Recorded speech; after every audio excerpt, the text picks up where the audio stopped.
Sir एक minute. हाँ ठीक है। नहीं रिकॉर्डिंग आराम से करो।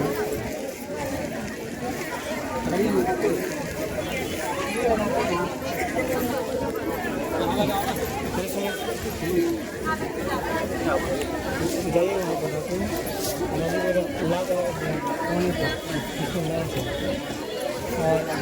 अरे यार तुम खुद लेते आओ मेरे।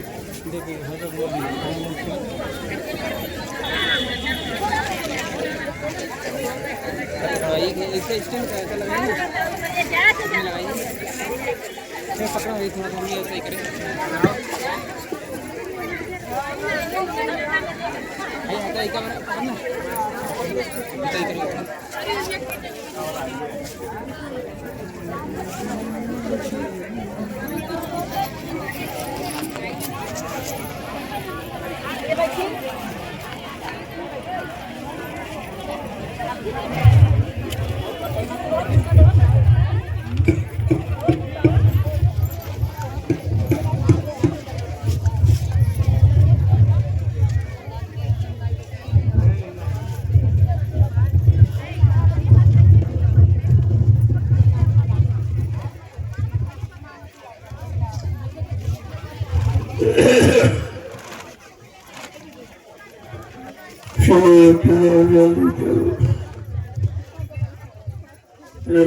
सत्संग का समय हो गया।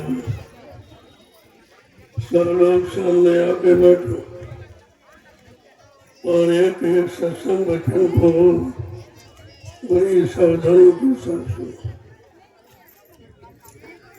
जब सामने बैठ के सुन रहे तब तुम्हारी समझ में आएगा कि सत्संग कैसे कहते। सत्संग कोई कथा वार्ता का नाम नहीं है। सत्संग कोई भाषण की प्रचर का काम नहीं है। सत्संग कोई मनोरंजन नहीं है। ये संत महापुरुषों की वचन वाणी जो हम सब जीवों की व्यापार कहानी है।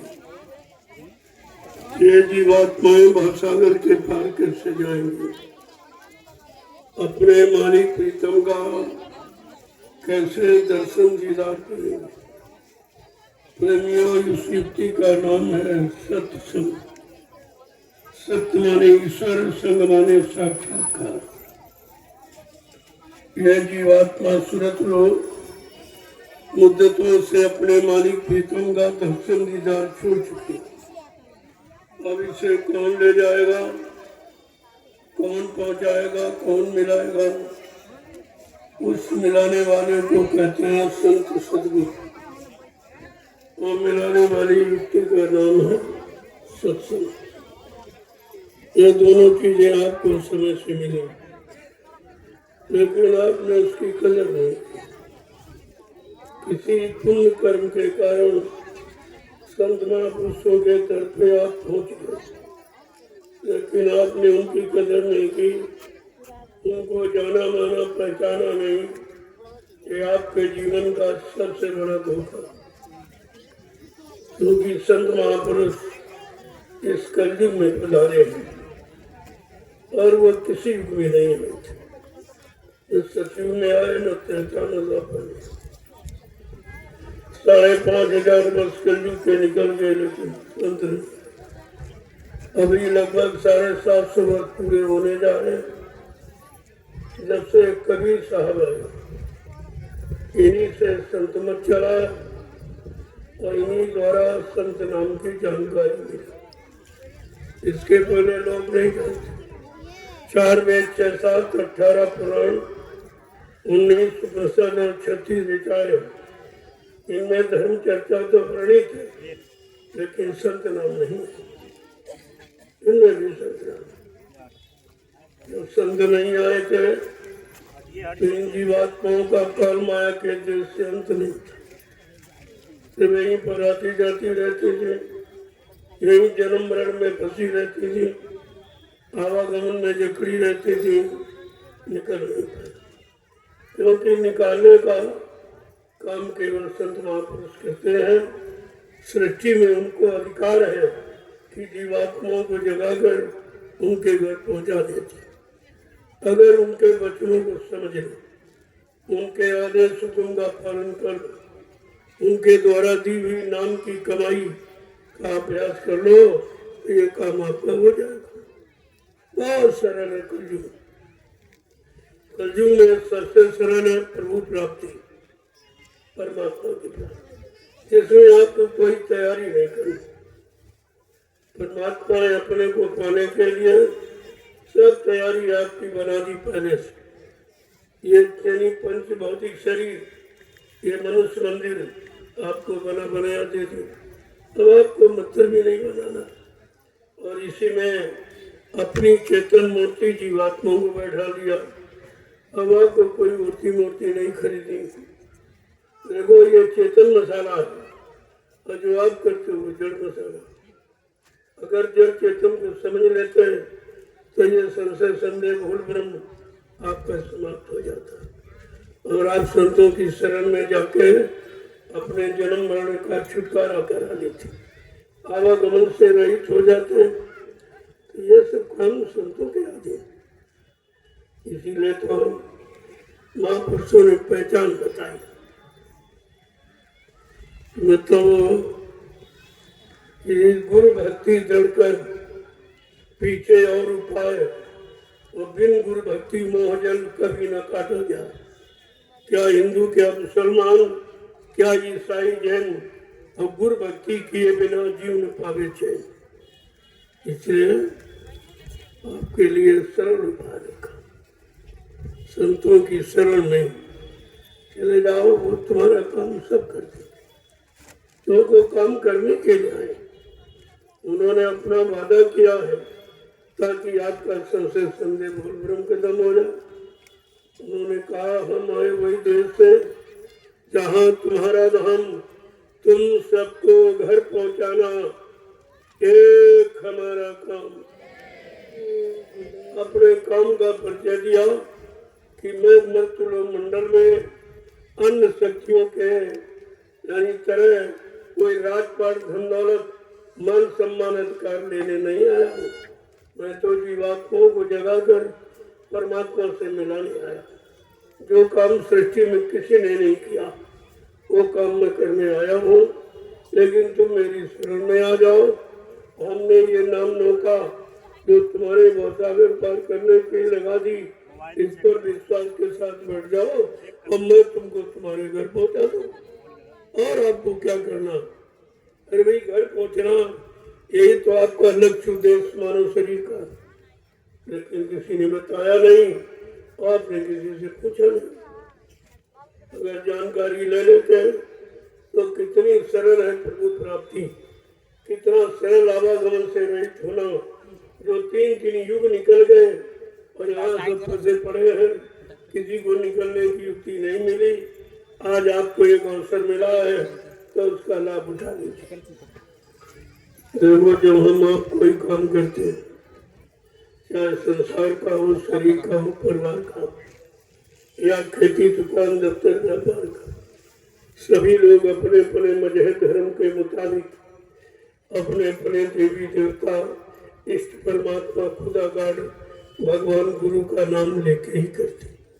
ये हमारी भारतीयता, ये हमारी सनातन परंपरा, यही सनातन धर्म है। लेकिन आपको सनातन धर्म की परिभाषा भी लोगों ने बिगाड़ के बता दी। सनातन का मतलब जो हमेशा से जीव को तो बना है उसमें कोई परिवर्तन नहीं होता, वो एक समान रहता है। वो है जीवात्माओं का रास्ता। इसी रास्ते को नामदान कहते हैं, गुरुमंत्र कहते हैं, मंत्र कहते हैं, दीक्षा कहते हैं।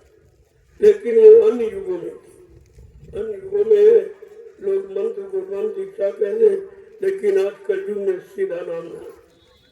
संत महापुरुष नाम का दान देते हैं। अन्य युगों में लोग जो कान में नाम सुनाते थे तो दान दक्षिणा रुपया पैसा जमीन ज्यादा राजपाट सब ले लेते थे। लेकिन आज कितना सरल हो गया, प्रभु प्राप्ति कितनी सरल है। वो संत महापुरुषों की मौज पर निर्भर है। उनकी मौज हो गई, जीवों के लिए उन्होंने सरल कर दिया। कि आपको कुछ नहीं करना, केवल उनकी शरण में आ जाना है और अपनी जीवात्मा का कल्याण कर लेना है, अपने मानव शरीर समाज देश का सुधार करना है। और आपको क्या करना? अरे ये भौतिक जगत आपका सुकून शांति में व्यतीत हो और आध्यात्मिक जगत में जीवात्मा का उद्धार हो जाए, तो दो ही काम तो आपको करने थे, लेकिन दो में से एक भी कोई काम किसी ने नहीं बताया। इतने युग, इतना समय, इतना काल निकल गया, लेकिन तुम्हारा किसी ने कोई काम नहीं किया, क्योंकि उनके पास काम करने की शक्ति नहीं थी, अधिकार नहीं था। इसलिए पहले मैं बोलूंगा, इसके बाद आप लोग प्रभु के पवित्र पावन नाम को दोहराएंगे जो कलयुग में जीवों के लिए जगाया गया। जय गुरुदेव, जय गुरुदेव, जय गुरुदेव, जय गुरुदेव। नाम किसका? प्रभु का। जय गुरुदेव। नाम किसका? प्रभु का। जय गुरुदेव। नाम किसका? प्रभु का। प्रभु का प्यारा नाम। जय गुरुदेव। प्रभु आज इस पावन पवित्र बेला में जो आप एकत्र हुए हो, ये मालिक की दया है। मैं ऐसे खराब समय में, गंदे खान पान में, गंदी सोबत में, गंदे कर्म में फंसे मानव को ये चीज कहाँ मिलती है? कोई अच्छी सच्ची बात कहने वाला नहीं, और कोई तुमको सही सच्चे रास्ते पर चलाने वाला नहीं है, और चलाकर कोई आध्यात्मिक लाभ देने वाला नहीं। इस बात पर आपको विचार करना चाहिए कि आपके कितने जीवन व्यर्थ में चले गए, और 83,99,999 जिसम शरीर में आपकी जीवात्मा भटक के अब इस मानव तन में आई है, और इस तन में जीवात्मा को परमात्मा से मिलने का अधिकार है। तो इसलिए तन पंच भौतिक शरीर से बना, पंच भौतिक मसालों से यह शरीर बना, वो भी परमात्मा ने अपने हाथ से, ये इंसान का बनाया नहीं है। इंसान ने ही पत्थर का बनाया मंदिर, और परमात्मा ने ये पंचभौतिक जल, पृथ्वी, अग्नि, वायु, आकाश मसाले को मिला के बस। अब ये तो आपके सामने, ये चेतन है, वो जड़ है। मैं आपसे यही पूछ रहा हूँ, कहीं चेतन काम करेगा कि जड़ काम करेगा? चेतन माने मोटा निर्जीव, मुर्दा काम करेगा कि जिंदा काम करेगा? इतनी भी बात तुम्हारी समझ में अभी तक नहीं है, और न किसी ने आपको ये रात खुला बताया, और सब जड़ में फंसा के खड़ा कर दिया। अरे फंसे फंसे तुम्हारा कितना समय निकल गया। आज सतगुरु की मौत हुई है, वो कभी कभी अपनी मौत से आते, वो किसी के द्वारा भेजे नहीं जाते, अपनी मौत से। जब कलयुग में लोगों ने गुरु को बुला दिया, संतों को बुला दिया, सतगुरुओं को बुला दिया, तब ये परम संत सच्चा सतलोक निवासी मालिक रूहों पर रहम करने के लिए मृत्युलोक मंडल में पंच भौतिक शरीर में आया है, जीवात्मा के काम करे। अगर ये पंच भौतिक शरीर में ना थे तो आप उनकी बोली भाषा नहीं समझ पाते, आप उनके पास नहीं जाते, डरते आप। इससे हमारी आपकी जीवात्माओं के कल्याण के लिए मालिक ने मानव चोला धर्म किया। इसीलिए गुरबाणी कहती है, बने तो सतगुरु से बने, बिगड़े तो मजबूर। जीवात्मा जब कभी तुम्हारी बनेगी, वक्त मुर्शिद यानी समय के सतगुरु से बनेगी, नहीं तो बिगड़ जाएगी। वो बिगड़ते बिगड़ते तुम्हारे कितने युग नहीं करेगी, किसी ने बनने की बात नहीं की। और अभी कहा कि सतगुरु समय का एक ही आता, वो दो चार नहीं आता। सतगुरु एक गुरु बहुत तेरे। संसार में आपके शरीर के साथ कितने गुरु जोड़े गए? प्रथम गुरु पिता और माता जो है रक्त बीज के दाता। दूसर गुरु भाई वो दाई जो गर्भवास की मैल छुड़ाई। तीसर गुरु नाम जो धारा ले ले ना जो गाँव पुकारा। चौथा गुरु जो शिक्षा देना तब संसारी मार्ग कीना। पांचवा गुरु जो दीक्षा देना राम नाम का स्मरण कीना। छठवां गुरु भरम सरतारा ओंकार से नाता जोड़ा। लेकिन सतमा सतगुर और सत्य लखाया और जहाँ कही तहाँ पहुँचाया। प्रमेय सदगुरु का आपको समय सदगुरु मिल गए, लेकिन आप पहचान नहीं पाए क्योंकि उनकी पहचान यहाँ कोई है नहीं। जो पहले आए उनकी तो पहचान है, लेकिन सम्राट अनामी महाप्रभु की पहचान। अनामी महाप्रभु कभी आया भी नहीं, पहली बार आया। जब जीवों का काम किसी तरह से नहीं, जीवों को विश्वास किसी पर नहीं हुआ तो विश्वास दिलाने के लिए सम्राट मालिक भूमंडल पर आए। उन्होंने अपना परिचय दिया कि हमारा कोई काम यहाँ नहीं, न राज का, न पाठ का, न धन का, न दौलत का, न औरत का, न बच्चों का।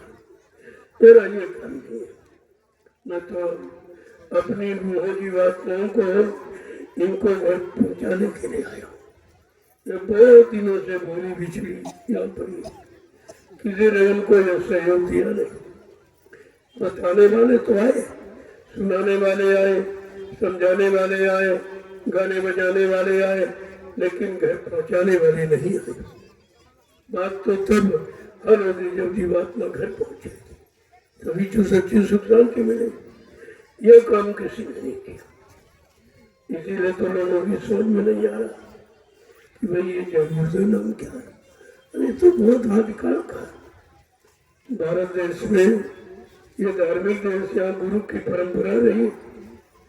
बगैर गुरु के किसी ने काम ही नहीं कर पाया। इनको आप भगवान मानते हो, अवतारी से किया त्रेता के राम द्वापर के, उन्होंने बगैर गुरु के कुछ नहीं किया। जब गुरु ने आदेश दिया, गुरु ने सिखाया पढ़ाया, जब सिखा पढ़ा के तैयार कर दिया, तब उनके द्वारा समाज देश का सुधार हो गया। केवल सुधार, जीवात्माओं का उद्धार नहीं हुआ, सुधार किया। और सुधार सकती, और सुधार भी किया तो संहार के द्वारा, मार काट करके। मैं आपसे यही पूछ रहा हूँ, अगर एक इंसान की हत्या यहाँ करते कोई, तो हमारा सामाजिक ये नियम कानून है कि उसको प्राण दंड की सजा मिलती। एक दूसरे के प्राण लेना, उसके बदले आपको प्राण देना पड़ेगा। ये प्राण दंड की सजा एक इंसान के मारने पर। और तुम्हारे भगवान ने तो करोड़ों को मारा। तुम्हारे भगवान ने लंका में करोड़ों, उनका एक ही प्रतिद्वंदी था रावण। सत्य नहीं थे, लेकिन सबको क्यों मारा? और उसका इतना बड़ा कोई अपराध भी नहीं था तो उसको मृत्यु दंड दिया जाए। क्योंकि हमारी रामचरितमानस स्पष्ट कहती उत्तरकांड में कि भगवान राम ने खुद कहा सीते से, जब पंचवटी में पहुंचे तो सीते से कहा कि सीते, मैं नर लीला करने आया हूँ, लेकिन बगैर तुम्हारे सहयोग के मैं नर लीला नहीं कर सकूंगा, तुम मेरा सहयोग करो। सीता ने कहा, भगवान हमारा क्या सहयोग करो?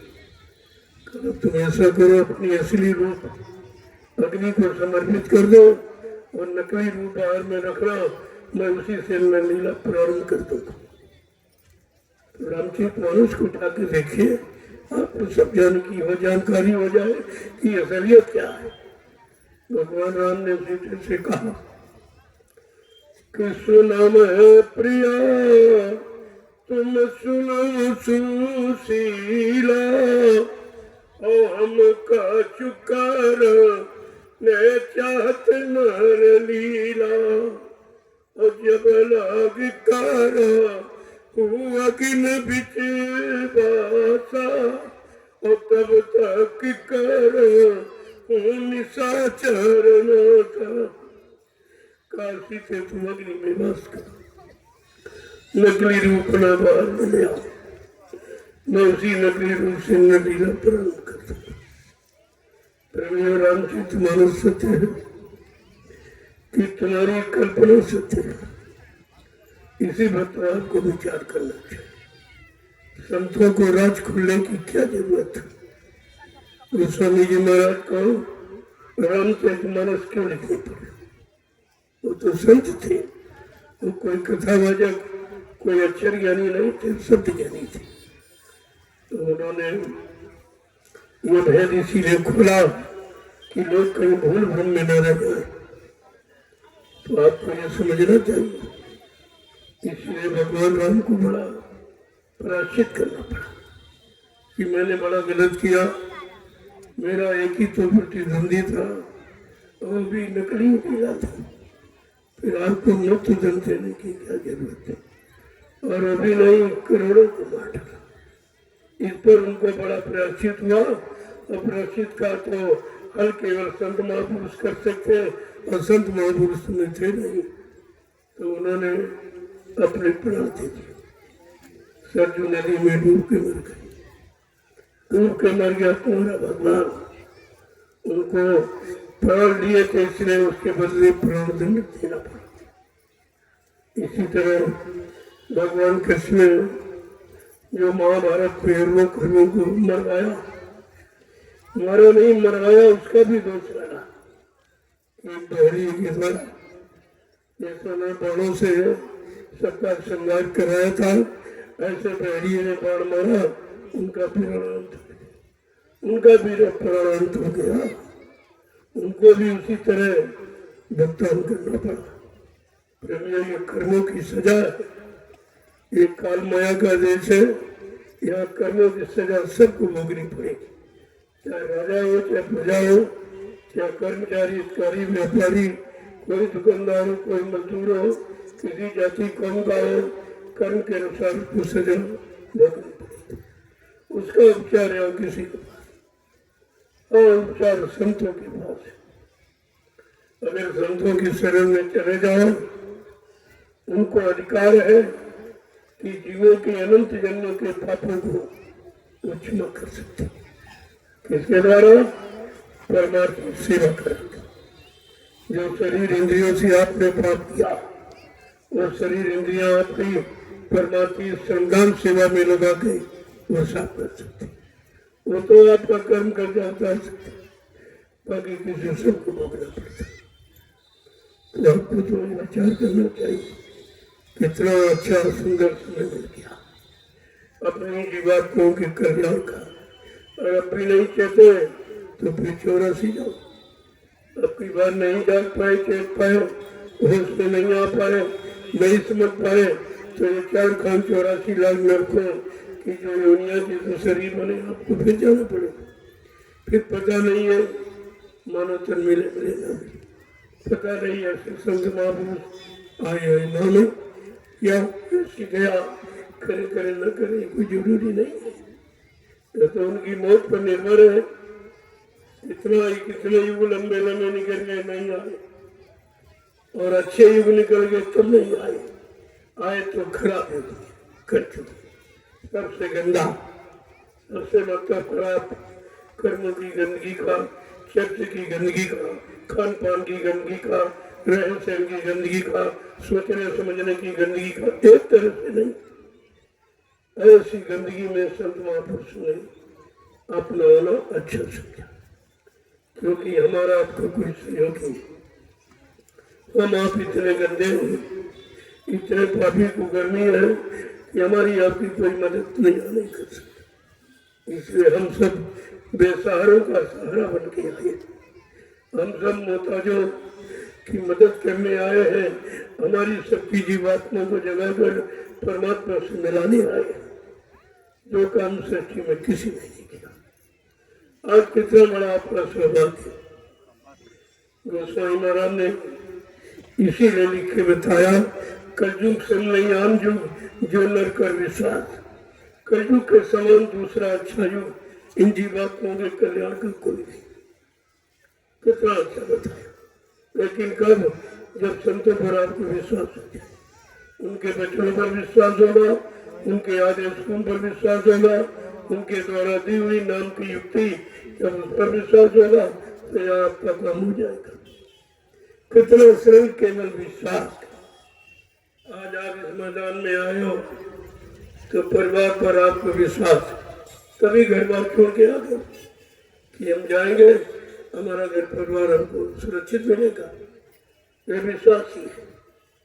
लेकिन आज विश्वास राजा का रैयत पर से हट गया, गुरु पर शिष्य का विश्वास हट गया, राजा का रैयत से हट गया, मतलब यानी कर्मचारी अधिकारियों का विश्वास उनके प्रधानमंत्री मुख्यमंत्रियों से हट गया।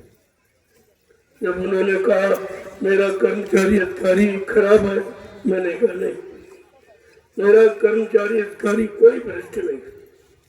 मैंने कहा तुम्हारी व्यवस्था ही भ्रष्ट, आप अपनी व्यवस्था को ठीक कर लीजिए और कर्मचारी अधिकारी यह समय से काम करेगा। लेकिन व्यवस्था पर तो कोई ध्यान ही नहीं दे रहा, व्यवस्था का मतलब ही कोई नहीं जानता। वहां तो अपनी अपनी पड़ी है, अपना राज्य, अपनी कुर्सी, अपना पद, अपना कोष ये सुरक्षित बना रहे, जनता सुरक्षित रहे चाहे न रहे, कर्मचारी अधिकारी सुरक्षित रहे चाहे न रहे, इसकी कोई चिंता नहीं। लेकिन ये बात अच्छी नहीं है। ये अपने मन में सोच लिए होंगे, इनको परिणाम नहीं मालूम तो कि तुमको इसका कितना बुरा परिणाम भोगना पड़ेगा। जिस राजा के राज्य में प्रजा दुखी होती वो राजा नर्क में जाता। गोस्वामी जी महाराज ने रामचरितमानस से उत्तरकांड में साफ कहा कि जा सुराज प्री प्रजा दुखारी सो न पवस नरक अधिकारी। जिसके राज्य में प्रजा दुखी है वो राजा नरक में जाता।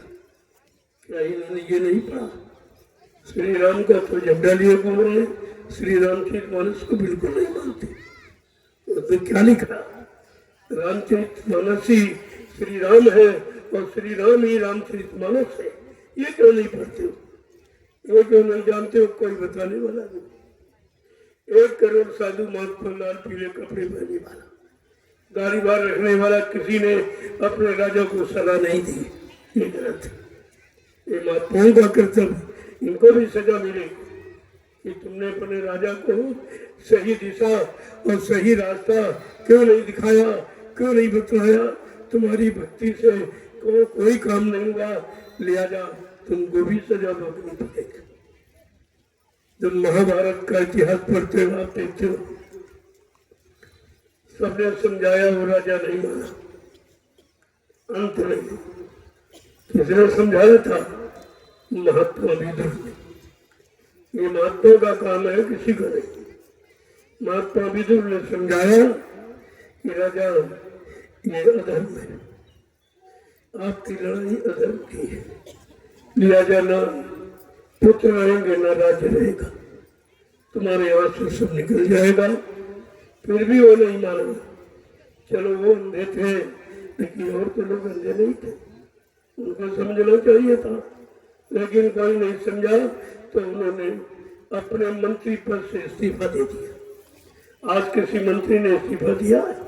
सब और मंत्री बनते चले जा रहे। नहीं, इनको भी ये ज्ञान नहीं है कि हम किस राजा का साथ दे रहे, किस राजा के साथ में जा रहे, उसका पक्ष धर्म का है कि अधर्म का है, पाप का है कि पुण्य का है, कि सुख का है कि अशुभ का है, ये विचार करना चाहिए। लेकिन कोई महात्मा भी सलाह नहीं था।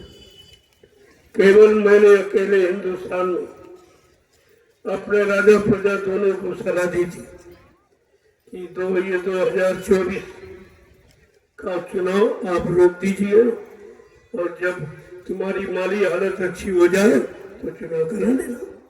मैंने चुनाव को तो बहिष्कार नहीं किया, लेकिन तुम्हारी स्थिति अच्छी नहीं है। तुमने तो खैर नहीं बताया, लेकिन मैं जानता हूँ तुमने भारत देश पर कितना कर्जा कर दिया, पर व्यक्ति पर 1 लाख रुपए रोज का कर्जा। आप कपड़े पहने हो ये कर्ज में पड़े, जो भी आप खा पी रहे हो सब कर्ज में खाओ। लेकिन राजा ने प्रजा को नहीं बताया, जबकि राजा का कर्तव्य होता है कि प्रजा को हर प्रजातंत्र का मतलब क्या है कि राजा प्रजा समान कभी, लेकिन कोई नहीं कहता। इन कर्मचारी अधिकारियों को भी नहीं बताया गया कि राजा तो तनख्वाह कभी नहीं लेता। इतिहास उठाइए आप, राजा महाराजे बादशाह सम्राट जितने भी देश में किसी ने तनख्वाह नहीं ली, वो प्रजा का सेवक होता है, सेवक कभी तनख्वाह नहीं लेता। और इनकी इतनी लंबी लंबी तनख्वाह और कर्मचारी अधिकारी की कुछ नहीं। उन्होंने इस बात पर 80 में एक टिप्पणी की थी कि हमारा पुलिस कर्मचारी अधिकारी जो 24 घंटे ड्यूटी देता है, इसको 8 घंटे की तनख्वाह देते हो, ये गलत है, ये संविधान के खिलाफ। यहाँ अगर मजदूर किसी फैक्ट्री में मजदूरी करता है और अतिरिक्त अगर मतलब ओवर ड्यूटी करता है तो इसको दूरी तनख्वाह मिलती, लेकिन इसको क्या देते जो रात दिन की ड्यूटी कर रहा। और तुम्हारी सुरक्षा और देश की सुरक्षा, हर विभाग की सुरक्षा, हर तरफ की सुरक्षा का इसको पूरी जिम्मेदारी देगी। और तनख्वाह को तनख्वाह 8 घंटे, नौकरी 24 घंटे, किसी ने नहीं कहा, केवल मैंने कहा। इस पर किसी ने कोई टिप्पणी।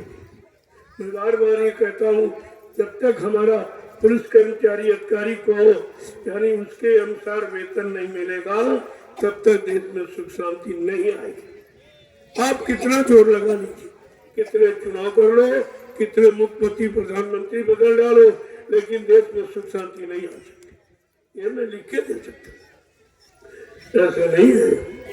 यह सोचना विचारना पड़ेगा, क्योंकि भारत की राजनीति विश्व के देशों की राजनीति से बिल्कुल अलग अनोखी है। क्योंकि भारत विश्व में धार्मिक देश है, अन्य देश धार्मिक नहीं। भारत देश योग भूमि है, बाकी विश्व के जितने देश सब भोग भूमि है। इससे भारत में योग की शिक्षा है, धर्म की शिक्षा है, संयम की शिक्षा है, ब्रह्मचर्य की शिक्षा है, शाकाहार की शिक्षा है, सदाचार की शिक्षा है, लेकिन और किसी मुल्क में नहीं है। आपका विचार करना चाहिए। मैं तो अभी केवल इशारा कर रहा हूँ, जानता तो सब है, लेकिन अभी धीरे धीरे, क्योंकि आप भी नहीं समझ पाओगे, आप भी नहीं समझ पाओगे। 80 से बराबर बताया जरा कहाँ आपने समझा होता तो आप तुम यानी मुसीबत के फंदे में होते। जब आजादी देश को मिली है तो काहे की आजादी, न तुमको रोजी रोटी की आजादी, न महंगाई गरीबी हटने की आजादी, न चोरी डकैती करके बलात्कार करने की कोई आजादी है तुमको किसी तरह की, न नया सुरक्षा मिलने की आजादी। आजादी केवल शराब पीने की और कोई आजादी, शराब पीने की आजादी पूरी। उसी लिए अरे भारत ऐसे निरामिष देश में, ये धार्मिक देश है, यहाँ शराब पीना और अंडा मुर्गा मीट खाना ये भारतीय भोजन है, ये भारतीय आहार है। इस पर विचार करना चाहिए। मैं 15 सितंबर को ये दूसरी घोषणा करूँगा। पर साल मैंने घोषणा की थी और अब की बात फिर 15 सितंबर 2024 में फिर आपको एक घोषणा करूँगा। और थोड़ा इंतजार कीजिए, अभी तो इशारे कर रहा हूँ, लेकिन समय बहुत, अगर संत महात्माओं की बात न मानी तो समय बहुत खराब आ जाए, जिसको राजा प्रजा कोई बर्दाश्त नहीं कर पाएगा। इतना खराब समय आ रहा, क्योंकि खराब समय जब आता है तभी तो कुछ न कुछ परिवर्तन होता है, और ये आया है तो कुछ न कुछ परिवर्तन करेगा। और परिवर्तन कैसा होगा ये तो समय बताएगा। महात्मा अगर समय कभी बता दे तो आपका विश्वास नहीं होगा तो क्यों कहेंगे, जब विश्वास नहीं होगा तो क्यों कहेंगे। इसलिए अगर तुमने अपने ऋषि मुनि महात्माओं की बात मान ली होती, जिन्होंने मानी उनका परिणाम क्या हुआ, और जो नहीं माने उनका विनाश हो गए।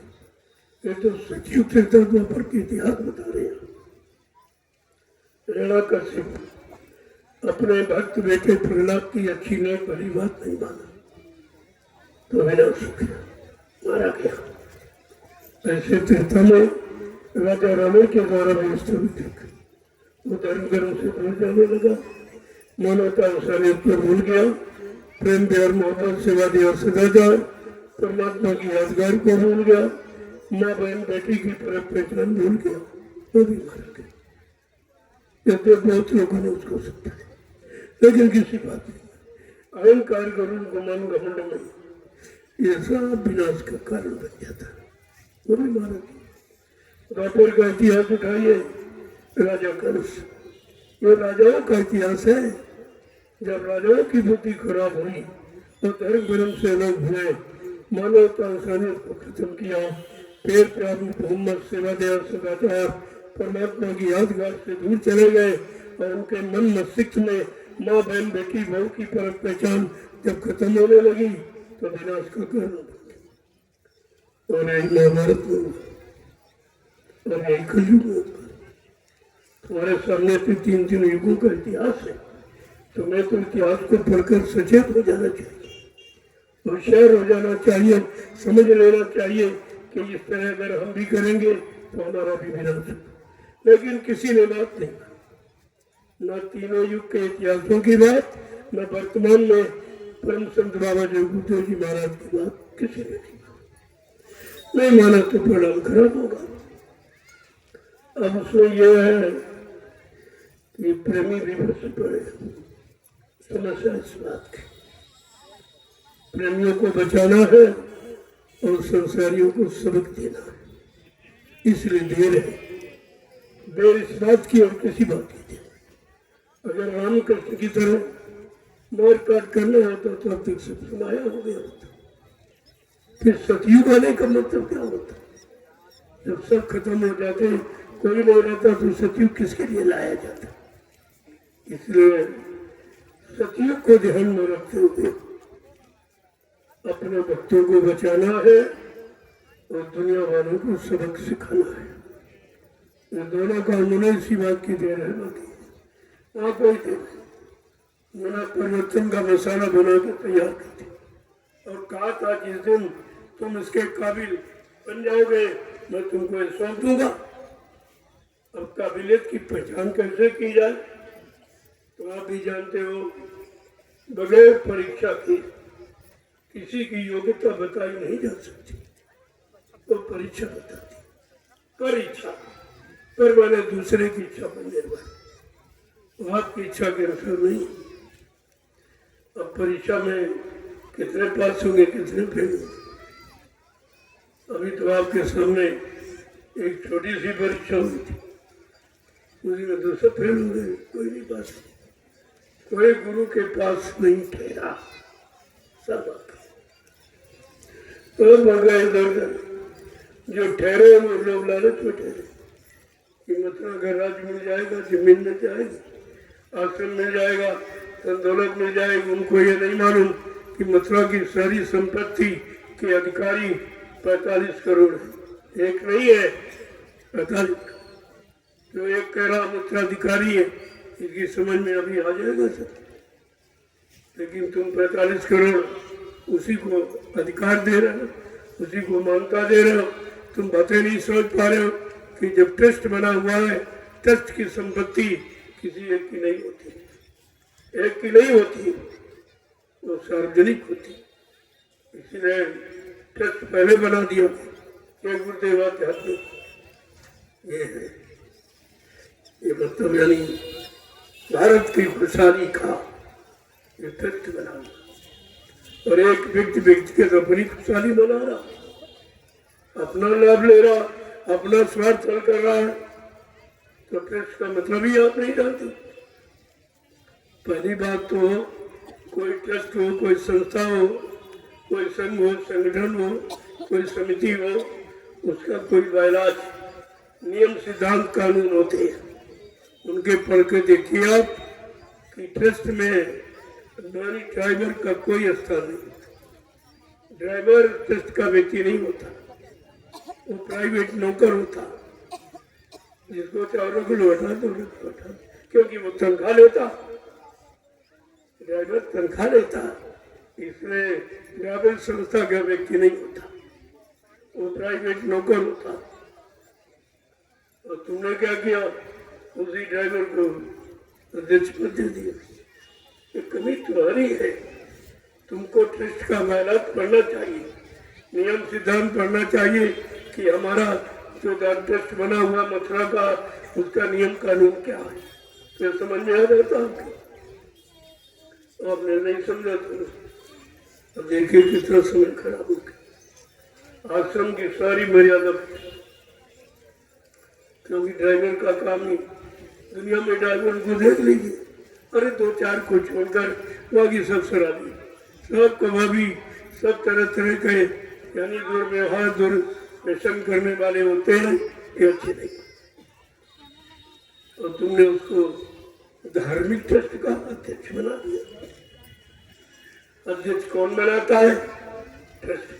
ट्रस्ट अगर ट्रस्ट में अध्यक्ष पद खाली हो जाता तो ट्रस्ट के जिम्मेदार लोग अपने अध्यक्ष का चुनाव करते उनके द्वारा। यह जो मेंबर है, ये 45 करोड़ मेंबर है। देव गुरुदेव धर्म प्रचारक संस्था मथुरा भारत के 45 करोड़ मेंबर है। न इनसे पूछा गया, इतने लोग बैठे हो, सच बताना, तुमसे किसी से पूछा गया कि अध्यक्ष पद किसको दिया जाए? न तुमसे पूछा गया, न ट्रस्ट के किसी कर्मचारी अधिकारी से पूछा गया। उस समय प्रशासन का दौर था, जो शासन था उस शासन के प्रधान का ये भांजा था। इन्होंने रिश्तेदारी नातेदारी समझकर ट्रस्ट को बिगाड़ दिया, ट्रस्ट की मर्यादा खत्म कर दी, अपने रिश्तेदार को जबरदस्ती अध्यक्ष पद पर बैठा दी। ये भी बोलेंगे, ये भी बोलेंगे, थोड़ा समय है, जो फल तो सबको मिलता है।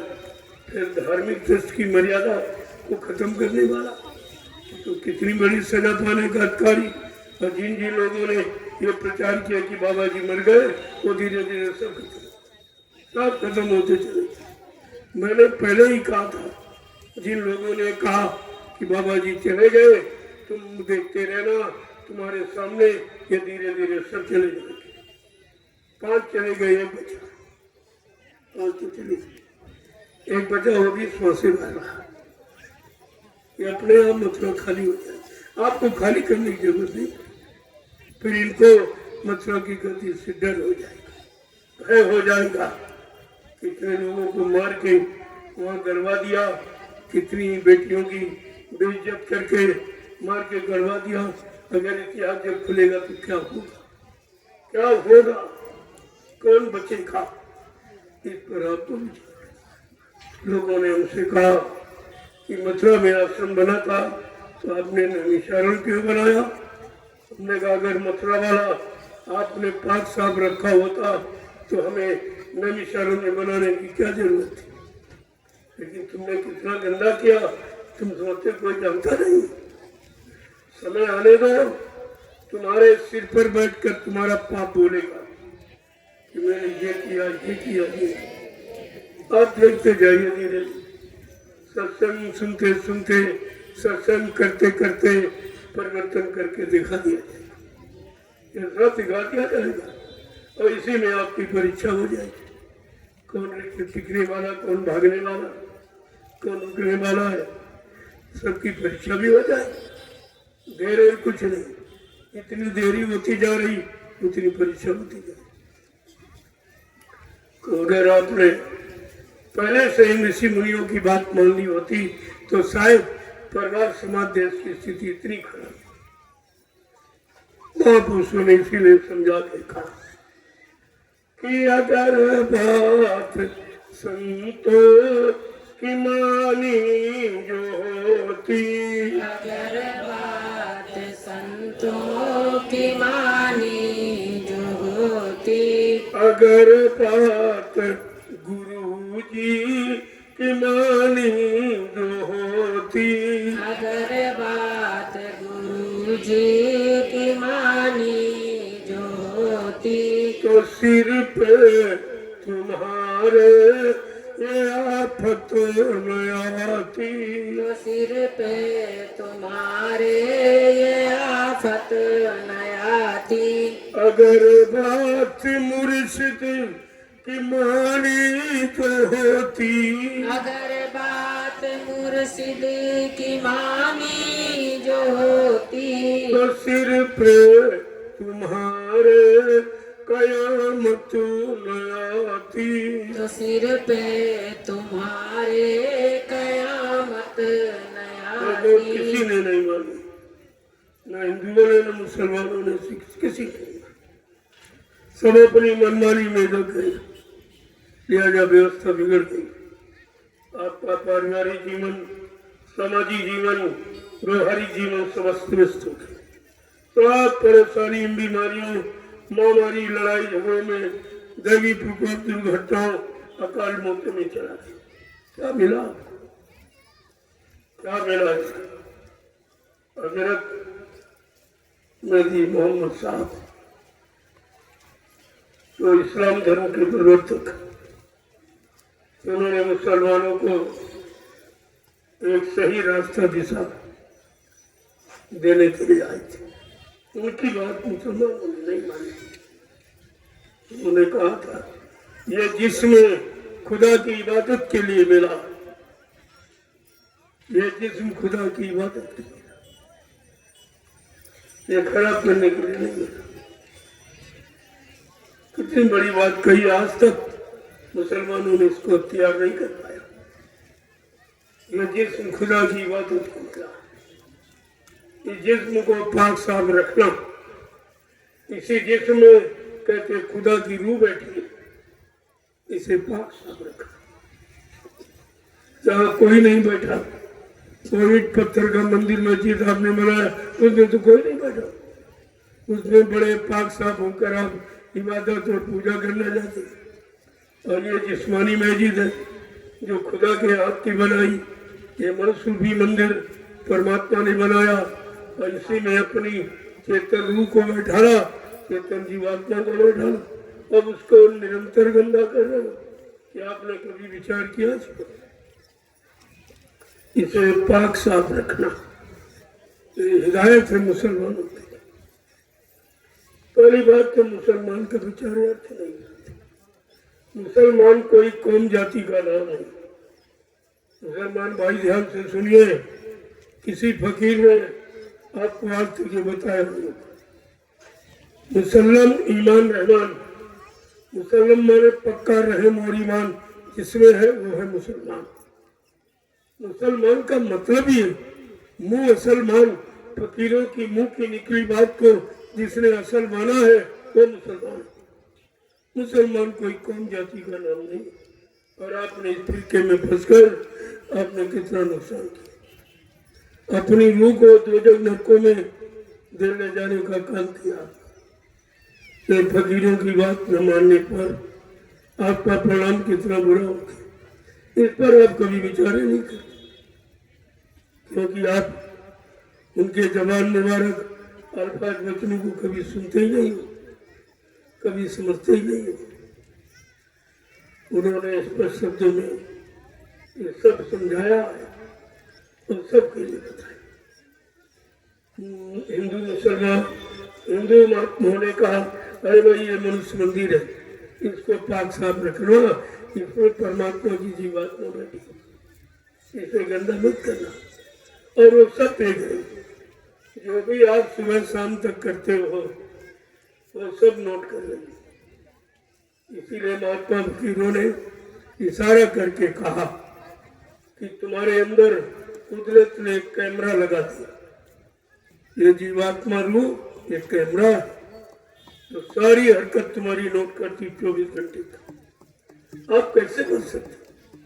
जब इंसान के बनाए कैमरे से आप नहीं बच पाते हो, ये तो भगवान का, ये तो खुदा का बनाया कैमरा है जिसने खुद बनाया।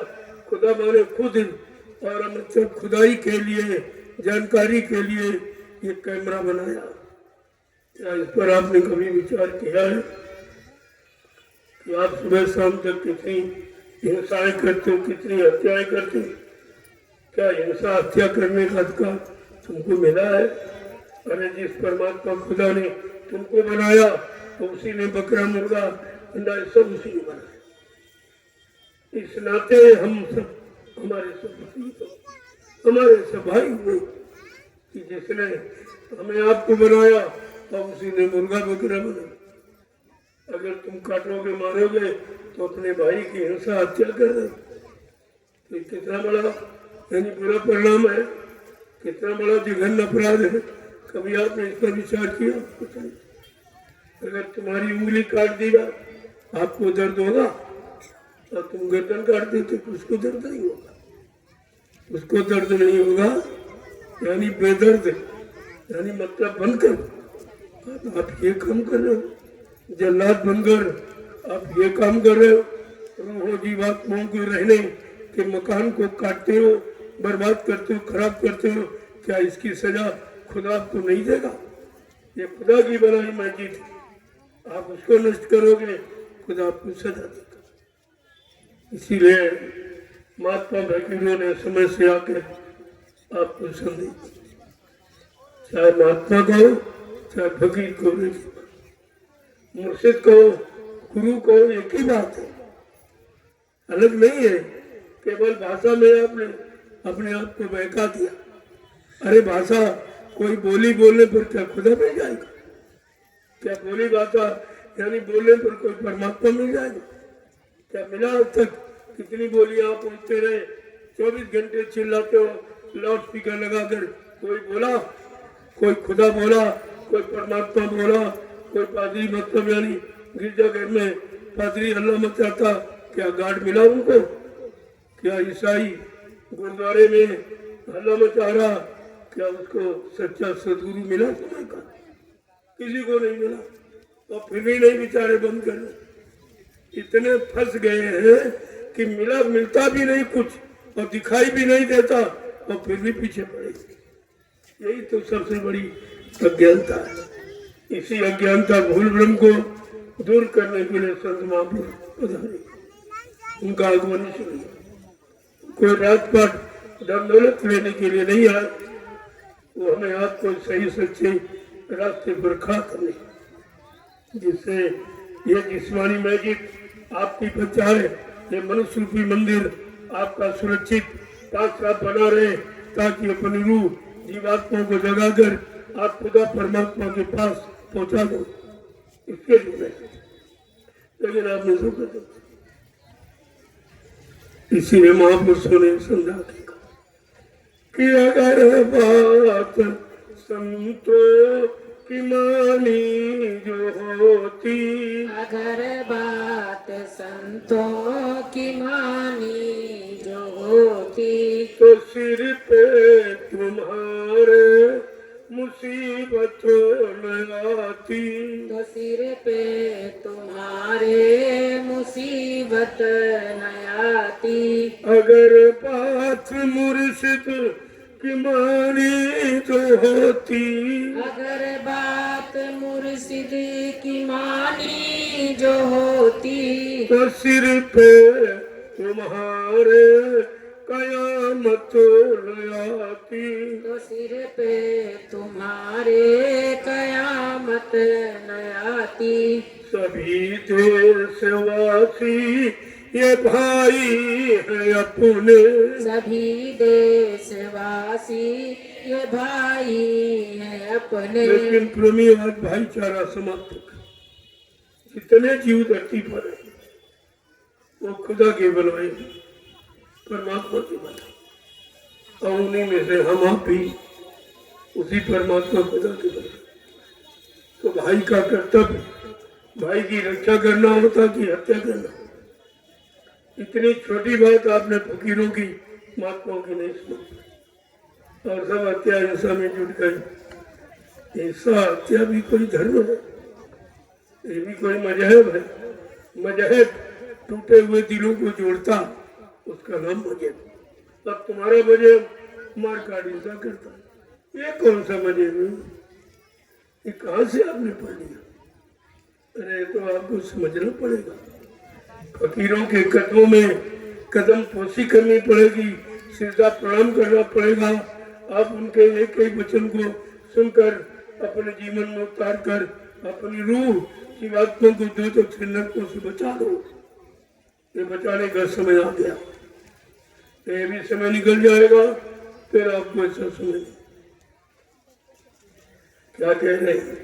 सभी देशवासी ये भाई है अपने, सभी देशवासी ये भाई है अपने, तो फिर पैर की नीति ठानी क्यों तुमने, तो फिर बैर की नीति ठानी क्यों तुमने, दया प्रेम सेवा तुम्हारे में होती, दया प्रेम सेवा तुम्हारे में होती, नदी खून की ये बहाई न होती, नदी खून की ये बहाई न होती, अगर बात मुर्शिद की मानी जो होती, अगर बात मुर्शिद की मानी जो होती, तो सिर पे कयामत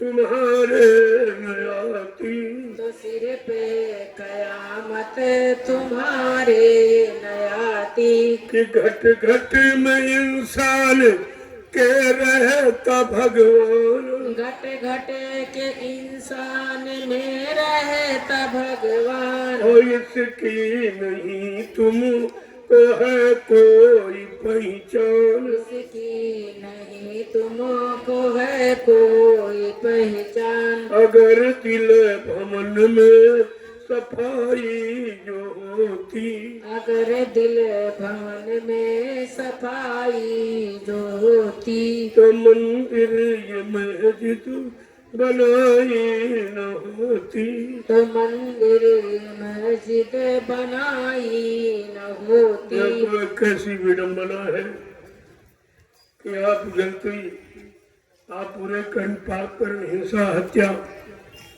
इस शरीर इस मंदिर में करते, इस शरीर रूपी मंदिर से, शरीर रूपी जिस्मानी मैजिक से करते हो और क्षमा मांगते हो ईंट पत्थर वाले में। वहाँ कौन बैठा जो तुझको करे? वहाँ कौन बैठा तुम्हारे गुनाहों की माफी? वहाँ कौन बैठा जो खुदा की बात को सुनेगा? लेकिन नहीं समझ में आया। बिना फकीरों के, बिना मुर्शिद कामिल के बगैर आप समझ नहीं सकते। ये रहस्य है, ये खुदा का खुदाई पैगाम है जो फकीरों के जरिए आता रहा और आता रहेगा, और किसी के जरिए नहीं होता। लेकिन आपने समझे नहीं, फकीरों की पहचान नहीं, तुमको पहचान दाढ़ीवाल की। कहते हिंदू पूरी डाल लगता है, मुसलमान उसकी कटिंग करता, डिजाइन बनाता, डिजाइन। अरे डिजाइन बनाने का ये मस्जिद है? अरे अंदर देखो कोई डिजाइन है, अंदर देखो कोई भेद है, अंदर देखो कोई अंतर है, एक समान, एक समान अंदर में कोई, तुम बाहर में डिजाइन बनाते रहते और इसी में फंसकर अपना ये जिस्मानी मस्जिद का समय खराब कर देते, फिर तुम्हारा खुदा आपको देगा। ये बार बार नहीं मिलेगा, ये बार बार नहीं मिलेगा कि घट घट में इंसान के रहता भगवान, घट घट के इंसान में रहता भगवान, और इसकी नहीं तुम को है कोई पहचान, इसकी नहीं तुमको है कोई पहचान, अगर दिल भवन में सफाई जो होती, अगर दिल भवन में सफाई जो होती, तो मंदिर ये मस्जिद बनाई न होती, तो मंदिर मस्जिद बनाई न होती, अगर बात संतों की मानी जो होती, अगर बात संतों की मानी जो होती, तो सिर पे तुम्हारे ये आफत न आती। सिर पे तुम्हारे ये आफत न आती। सभी धर्म ग्रंथों का है एक कहना। सभी धर्म ग्रंथों का है एक कहना। सभी धर्म ग्रंथों का है एक कहना। सभी धर्म ग्रंथों का है एक कहना। बनो शाकाहारी सदाचारी रहना। बनो शाकाहारी सदाचारी रहना। बनो शाकाहारी सदाचारी रहना। बनो शाकाहारी सदाचारी रहना। अगर मुर्गा बकरी ये खाई न होती। अगर मुर्गा बकरी ये खाई न होती। तो दिल में तुम्हारे बुराई न होती। तो दिल में तुम्हारे बुराई न होती। अगर मुर्गा बकरी ये खाई न होती। अगर मुर्गा बकरी ये खाई न होती। तो दिल में तुम्हारे बुराई न होती। तो दिल में तुम्हारे बुराई न होती। अगर बात मुर्शिद की मानी जो होती। अगर बात मुर्शिद की मानी जो होती। तो सिर पे तुम्हारे कयामत न आती। तो सिर पे तुम्हारे कयामत न आती। प्रेम से बोलो जय गुरुदेव। जय गुरुदेव। नाम किसका? प्रभु का। प्रभु का प्यारा नाम। जय गुरुदेव। उपस्थित सत्संगी प्रेमी जनों, हिंदू मुसलमान भाइयों, ये संदेश, ये आदेश, ये निर्देश सबके लिए होता है। किसी एक कम जाति के लिए फकीरों का संदेश कलाम नहीं होता। सबके हित के, सबके हित के लिए, सबके लाभ, सबको सुधरने का मौका देते हैं। क्योंकि अगर अब की बार नहीं सुधरे तो और किसी शरीर में तो आप सुधर नहीं सकते। न पशुओं के शरीर में, न पक्षियों, न मतलब जंगली जानवर, न कीड़े मकोड़े शरीरों में तो सुधार नहीं कर सकते। सुधार करने का शरीर यही है मानव धर्म, ये पंचवती से। और चूक गए तो फिर 84, फिर 4 खान 84 लाख नरकों के शरीरों में चले जाओगे। फिर आपका निकलना बड़ा मुश्किल। पता नहीं फिर आमन हुए ना हुए। ये शरीर मिले मिले न मिले कोई जरूरी नहीं है कि अब की बार मिल गया फिर मिल जाओ। तुम यही समझते हो कि अब की बार मिला फिर मिल जाए। अरे जरा पढ़ के देखो कि महात्मा संतों ने क्या कहा कि कबहू करी करुणा नरते ही अते तेरी से बिन ये तू सने। कभी कभी करुणा निधान, कृपा दया मेहरबानी करके ये मनुष्य तन, मनुष्य मंदिर, जिस्मानी मस्जिद हमें आपको दे देती कि जाओ अब की बार किसी फकीर महात्मा की तलाश करके अपनी रूह जीवात्मा के कल्याण का रास्ता पूछ लेगा। वो रास्ता बता देंगे, रूह अपने घर चली जाएगी, जीवात्मा अपने घर चली। ये हमेशा का दुख दर्द समाप्त हो जाए। ये जन्म मरण का चक्कर खत्म हो जाए। लेकिन जब बात बनोगे तब तो जब आप सुनते हो ना समझते हो, खाली एक अल्लाह बचाते हो। अरे अल्लाह बचाने से अल्लाह मिल जाएगा क्या? अल्लाह से अल्लाह मिला कभी? कितने दिनों से आप अल्लाह बचा रहे, लेकिन किसी को अल्लाह मिला तो बता, किसी को परमात्मा मिला तो बता। हिंदू महात्मा लाउड स्पीकर लगा के मंदिर में अल्लाह बचाते, मुसलमान यानी मतलब मस्जिद में लाउड स्पीकर लगा के अल्लाह बचाते, पादरी गिरजाघर में लाउड स्पीकर लगा के अल्लाह बचा रहा, और ग्रंथी गुरुद्वारे में लाउड स्पीकर लगा के अल्लाह। लेकिन किसी को हल्ला मचाने में अल्लाह परमात्मा खुदा गाड मिला तो वहां इतने लोग बैठे, बता दीजिए आप। तब से हल्ला मचाना बंद क्यों नहीं करते? क्यों नहीं बंद करते? जब नहीं मिला है और किसी को नहीं मिला और कितना समय गुजर गया, तुम्हारे तमाम बुजुर्ग और तमाम मतलब यानी पूर्वज चले गए, अल्लाह मचाते कुछ। कबीर साहब ने कहा ये अल्लाह मचाते मचाते गायब हो गए। सुनत सुनत वह ईंट, कहे कबीर इन लोगों पर पड़ी लोहे को छींट। ये अल्लाह मचाने वाले जितने आए सब मर के चले गए। किसी को अल्लाह, किसी को खुदा, किसी को परमात्मा, किसी को गॉड, किसी को सच्चा सदगुरु नहीं मिला। फिर अल्लाह मचाने का मतलब क्या हुआ? लेकिन आप बंद भी नहीं करते। अगर महात्मा फकीर सच्ची बात बताए, अरे भाई सच्ची जिस्मानी मस्जिद तुम्हारी ये तुम्हारे पास है, इसलिए खुदा ने ये बनाई वो नहीं बनाई, वो तो इंसान ने बनाई, ये खुदा ने बनाई। और खुदा ने अपनी जिस्मानी मस्जिद में अपनी रूह जीवात्मा को बैठा दी। उसमें तो कोई रूह जीवात्मा तो बैठी नहीं। तो अल्लाह मचाते हो, यहाँ गंदगी फैलाते, यही जानकारी आप। उसमें अल्लाह मचाते हो, झाड़ू पोछा लगाते हो और इसमें गंदगी फैलाते हो।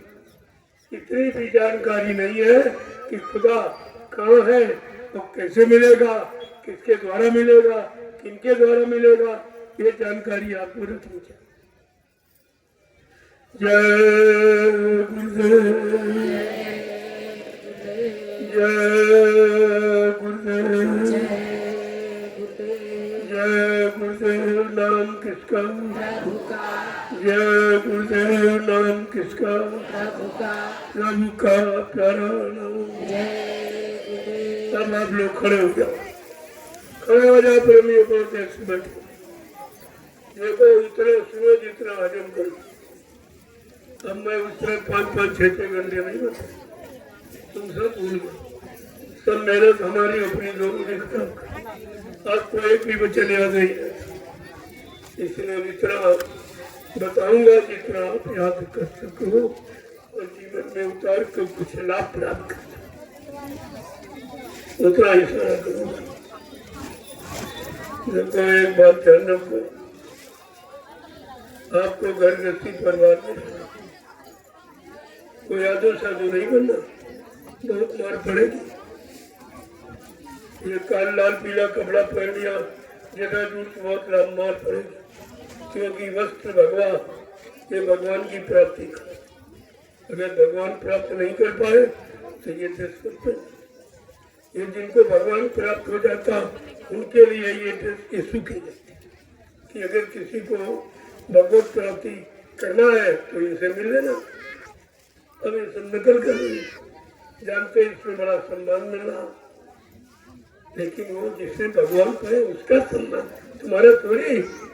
हमारे चोट देखे तो झूठ बोलने वालों का थोड़ी होता। और सब इसमें छिप गए, सब छिप सारे भेद को बदनाम कर दिया है। लिहाजा इस भेद से परमात्मा सीधी मोटी बात है। आपको घर गृहस्थी परिवार में रहना, अपने बाल बच्चों के बीच रहना। एक नारी सदा ब्रह्मचारी, एक नारी से रखने वाला सदा ब्रह्मचारी ही कहलाता। और एक सती पति, जिसका एक ही पति है वो सती है। ये तो दोनों के लिए नियम लागू, बस नियम का पालन चाहे परिवार में करो चाहे बाहर जाके तो नहीं कर पाओगे, कहीं धोखा हो सकता। और हो गया धोखा, सिंगी ऋषि बाहर चले गए और 60,000 वर्ष गुफा में बंद रहे, अब बाहर निकले तो लूट लिए गए।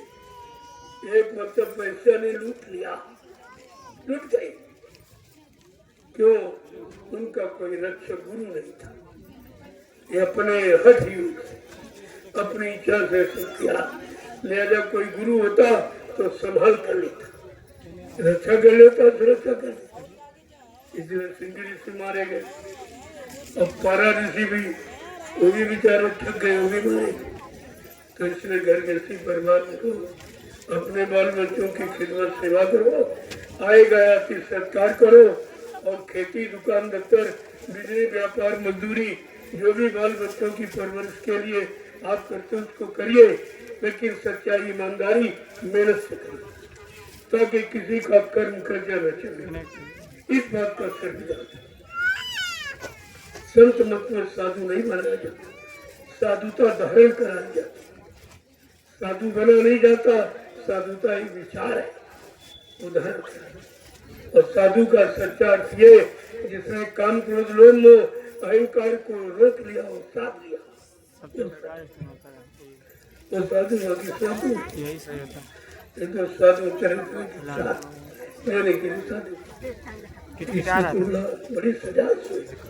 पता नहीं कितने लाख लोगों ने खा लिया होगा, कपड़े दिए पहने होंगे, उनका दिया पैसा खर्च कर दिया होगा, तुम्हें तो पता नहीं कितने बार भी जन्म लेना पड़ेगा इनके कर्ज को उतारने की। ये कर्म कर्जा कभी माफ नहीं होता, इसमें आपको भोगना पड़ेगा।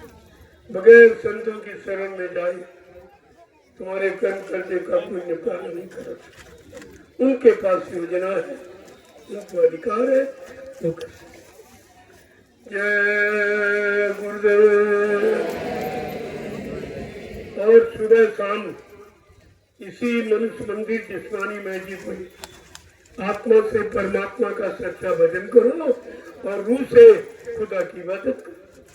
कितना सरल, कुछ नहीं, न कुछ लाना, न कुछ खरीदना, न कुछ बनाना, सब बने बनाई व्यवस्था। केवल इस व्यवस्था का प्रयोग करना संत महात्मा फकीरों ने सिखा दिया और आपका काम सरल हो गया। जय गुरुदेव। जोर से बोलो, काम मिल बोलो, बोलना होगा,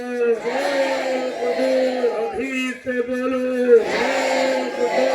कदर से हरेंगे, सब कष्ट मिटेंगे, सुख शांति मिलेंगे, सबके दाता,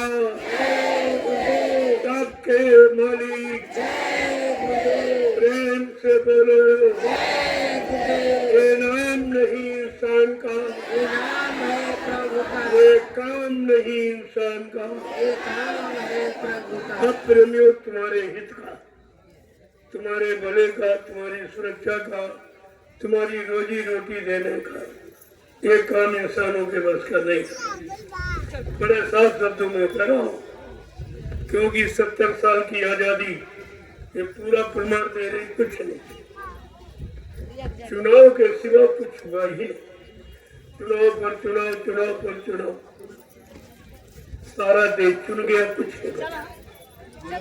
और आपको बताया भी नहीं गया। भारत की जनता से इन लोगों ने चोरी की कि ये भी नहीं बताया कि देश में तुम कितने लोग। जनसंख्या का कोई सही अनुमान नहीं, इसीलिए तो कम नहीं दे पाए। तो अगर पता चल जाए कि हमारे पास 10 आदमी, तो 10 कम दे देंगे, 10 रोजी रोटी देंगे, तब का काम बन जाएगा। जब हमें यही नहीं मालूम हमारे देश में कितने लोग रहते हैं, तो इनको रोजी रोटी क्या दोगे? क्या इनकी मदद करोगे? क्या इनकी सुरक्षा करोगे? पहली चोरी तो जनता की। आपसे नहीं बताया गया, सन 80 में कहा था भारत की आबादी 2 अरब, घुमा सकते हैं आप, इनकी अभी तो नहीं। महात्माओं ने बताया 2 अरब। वैसे आज तो ये लोग कहीं बताते कितने बात करते हैं, कुछ करते हैं। चलो इनके बताने को ऐसे दिखा दिया करिए। जब इतने बताते इनमें बच्चे तो शामिल नहीं। किसी के 2, किसी के 3, किसी के 4, किसी के 5। चलो 3 बच्चे तो 3 का गुणा कर दो। जितनी जनसंख्या ये बता रहे हैं इनके बताने के अनुसार उसमें 3 का गुणा कर दिए, कितने हो गए? ये भी नहीं इनको मालूम कि हमारे देश में कितने लोग रहते हैं। जब राजा को अपनी प्रजा का ज्ञान नहीं कि हमारे देश में कितनी प्रजा है, तो प्रजा को सुख शांति कैसे देगी, न्याय सुरक्षा कैसे करेगी, रोजी रोटी की व्यवस्था कैसे करेगी, यही तो विचार है। इसी विचार को महात्मा बार बार दोहराते बताते इनके कान तक आवाज पहुंचाते रह गए, इनकी समझ में हमारी बात, जबकि मैं कोई अपनी बात नहीं करता। हमको राज चाहिए, नेपाल चाहिए। अरे तुमको चाहिए तो तुम तो तरीके से ले लो, भारत की जनता को खुशहाल कर दो, तुम कौन मना करता। मैं तो कोई प्रधानमंत्री मुख्यमंत्री बनने की बात करता नहीं हूँ, क्योंकि वहाँ बड़ी गंदगी, भाजपा इस गंदगी से बहुत दूर जाती। ये सबसे बड़ी गंदगी है, तब से राज और राज से नर्क, तब से राज राज से नरका, इसमें नहीं कुछ फर्क है। अगर तपस्या की है तो राजा बन गए और भोग करेंगे तो नरकों में चले जाएंगे। एकदम नरकों की तैयारी कर, इनको होश ही नहीं है कि राजा का कर्तव्य क्या है, राजा का फर्ज क्या है। तुम्हारी तपस्या बेकार हो जाएगी, नरकों में चले जाओगे, पता नहीं फिर अमन हो न हो। ये सब बातों को ध्यान में रखना। जय गुरुदेव।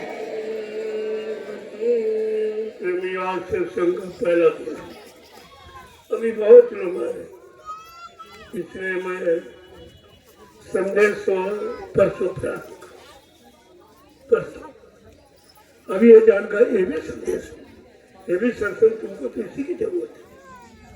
ये पहला पाठ है, अभी आपको याद नहीं हो पाया, इसकी तुमको इसी की जरूरत है।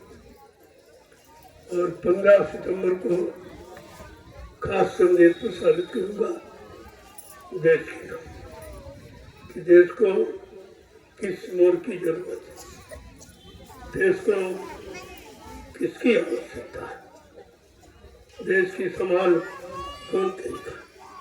हमारा भारत देश धार्मिक देश है, यहाँ भगवान राम और कृष्ण का राज्य रहा। इस बात को सोचकर ही इंसान को गद्दी पर बैठना चाहिए। जो भगवान की गति है वो इंसान के लिए पूजनीय है, बैठने नहीं। लेकिन सब बोलते इस भारत देश में भगवान राम ने राज किया, भगवान कृष्ण ने राज नहीं किया, तब आज हम उनके समय को याद करते।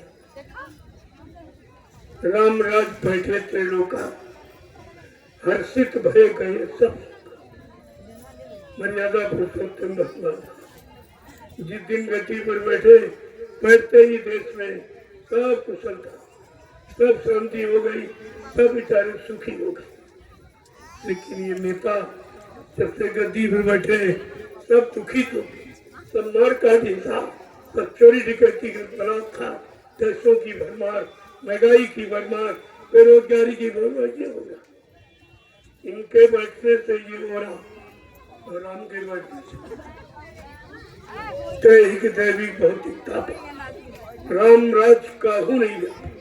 किसी को भी किसी तरह का कष्ट नहीं था, सबको सुख था, लेकिन ना नेताओं के राज में किसी को किसी तरह का सुख, सब दुखद, सब परेशानी उठा रहे, और आपकी समझ में अब भी नहीं आ रहा।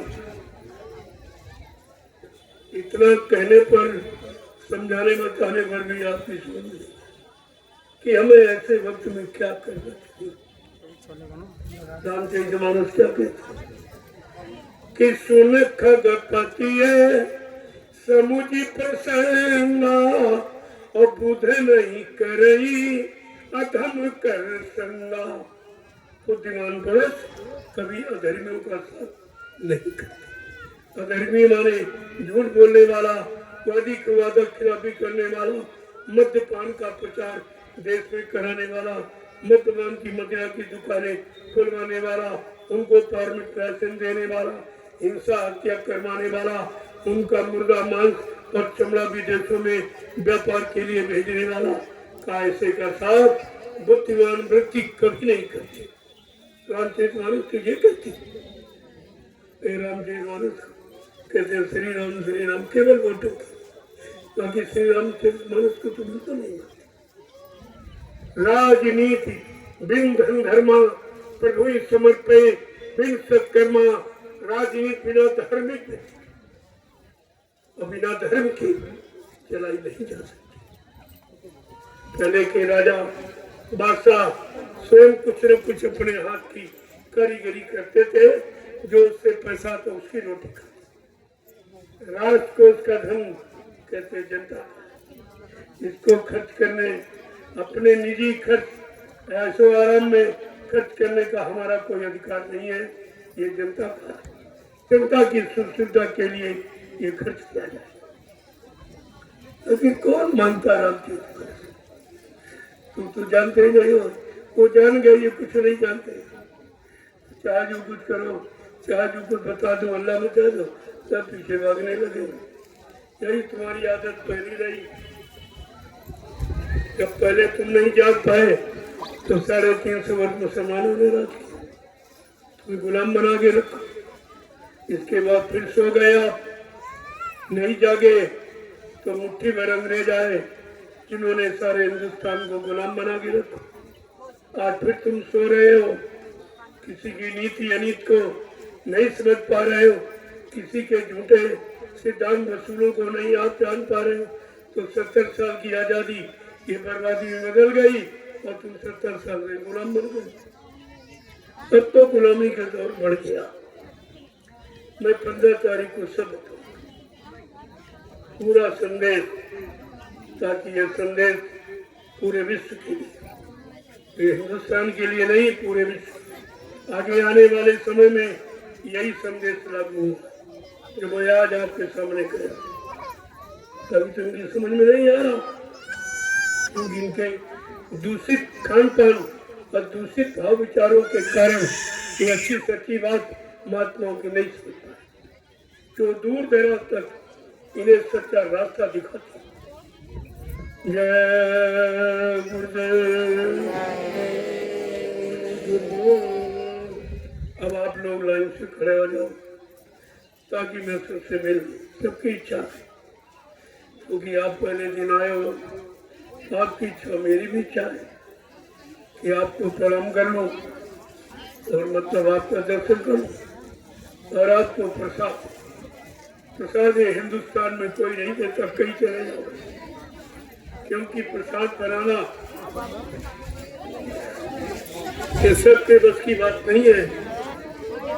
कभी ये लोग कहते प्रसाद दुकानों से खरीदते, अरे प्रसाद खरीदा नहीं है तो प्रसाद लाची दाना पेड़ा बतासा पेठा खरीदा जाता है, प्रसाद बनाया जाता है। तो ये भी रात तुम नहीं छोड़ते, तो सबने तुमको ठग लिया, सबने तुमको लूट लिया, और फिर भी तुम नहीं समझ पा रहे कि हम रोज ठगे जा रहे, लूटे जा रहे, तो मिला कुछ नहीं। तुम ही प्रसाद का डिब्बा खरीद के ले जाते, तो पंडा पुजारी थोड़ा ऊपर से निकाल के तुम्हें लौटा दे और पूरा डिब्बा रख लो। बड़े खुश हो जाते कि प्रसाद, अरे उसने तुम्हारा ये लौटा दिया, फिर तो दिया। प्रसाद तो यहाँ दिया जाता है। मैं 12 वर्ष से लगातार पूरे हिंदुस्तान में प्रसाद बांट रहा हूँ ताकि आपकी मुसीबत कम हो जाए, कुछ बीमारियां कम हो जाए, परेशानी कम हो जाए, दुख तकलीफ आपके कम हो जाए, भूत प्रेतों से भी आपको निजात मिल जाए। लेकिन कब? जब आपको शाकाहारी हो। सिर्फ एक काम आपको करना है, सब परिवार शाकाहारी हो जाइए, ये सारी मुसीबतें खत्म। आपको कोई डॉक्टर की आवश्यकता नहीं पड़ेगी। इन दवाओं से ये मतलब बीमारी नहीं जाएगी, ये दुआ और दया से। जो काम दवा नहीं करती है वो काम दुआ करते थी। जब मुर्शिद कम ही मिलते तो बात खुदा, ऐसा नहीं। क्या गुरुदेव प्रसाद में ले लीजिए, ये तीनों चीजें कोई नहीं आपको दी। मैं आपका दर्शन करूंगा, आप सबको प्रणाम करूंगा और आपको प्रसाद दूंगा, ऐसे नहीं। इसको आप ले लीजिए, शाकाहारी रहकर अगर इसका प्रयोग करोगे तुम्हारी हर मुसीबत, बीमारी, कष्टों में प्रसाद खत्म करेगा। ऐसा वैसा नहीं है।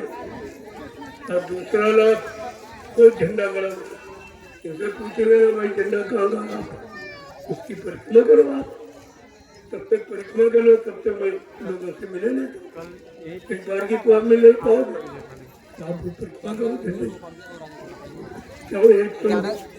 एक बार या केवन बार आप प्रभु का नाम बोलते हुए आप परिक्रमा करिए, देखिए इस नाम की क्या करामात है, नाम की महिमा क्या है। ये नाम ही तो काम करता है, ये नाम काम करेगा। और ये प्रभु का नाम है। किसी आदमी इंसान महत्व फिक्र करे प्रभु तो सर्वशक्तिमान अनामी महाप्रभु का नाम।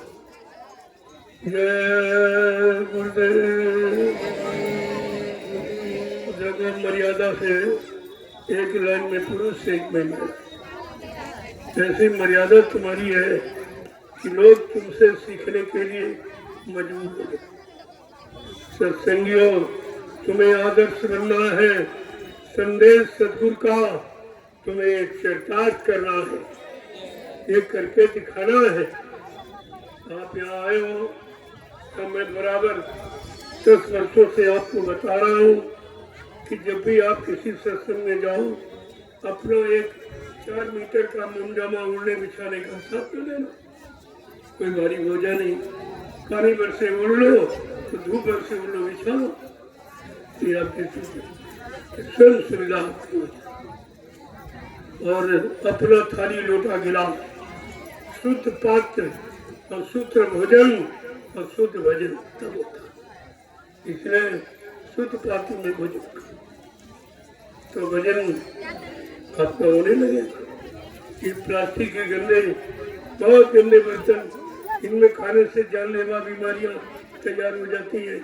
लिहाजा मैंने इन बर्तनों का बहिष्कार और सबको आदेश दिया है कि जहाँ कहीं जाओ अपना थाली लोटा गिलास अपने झोले में।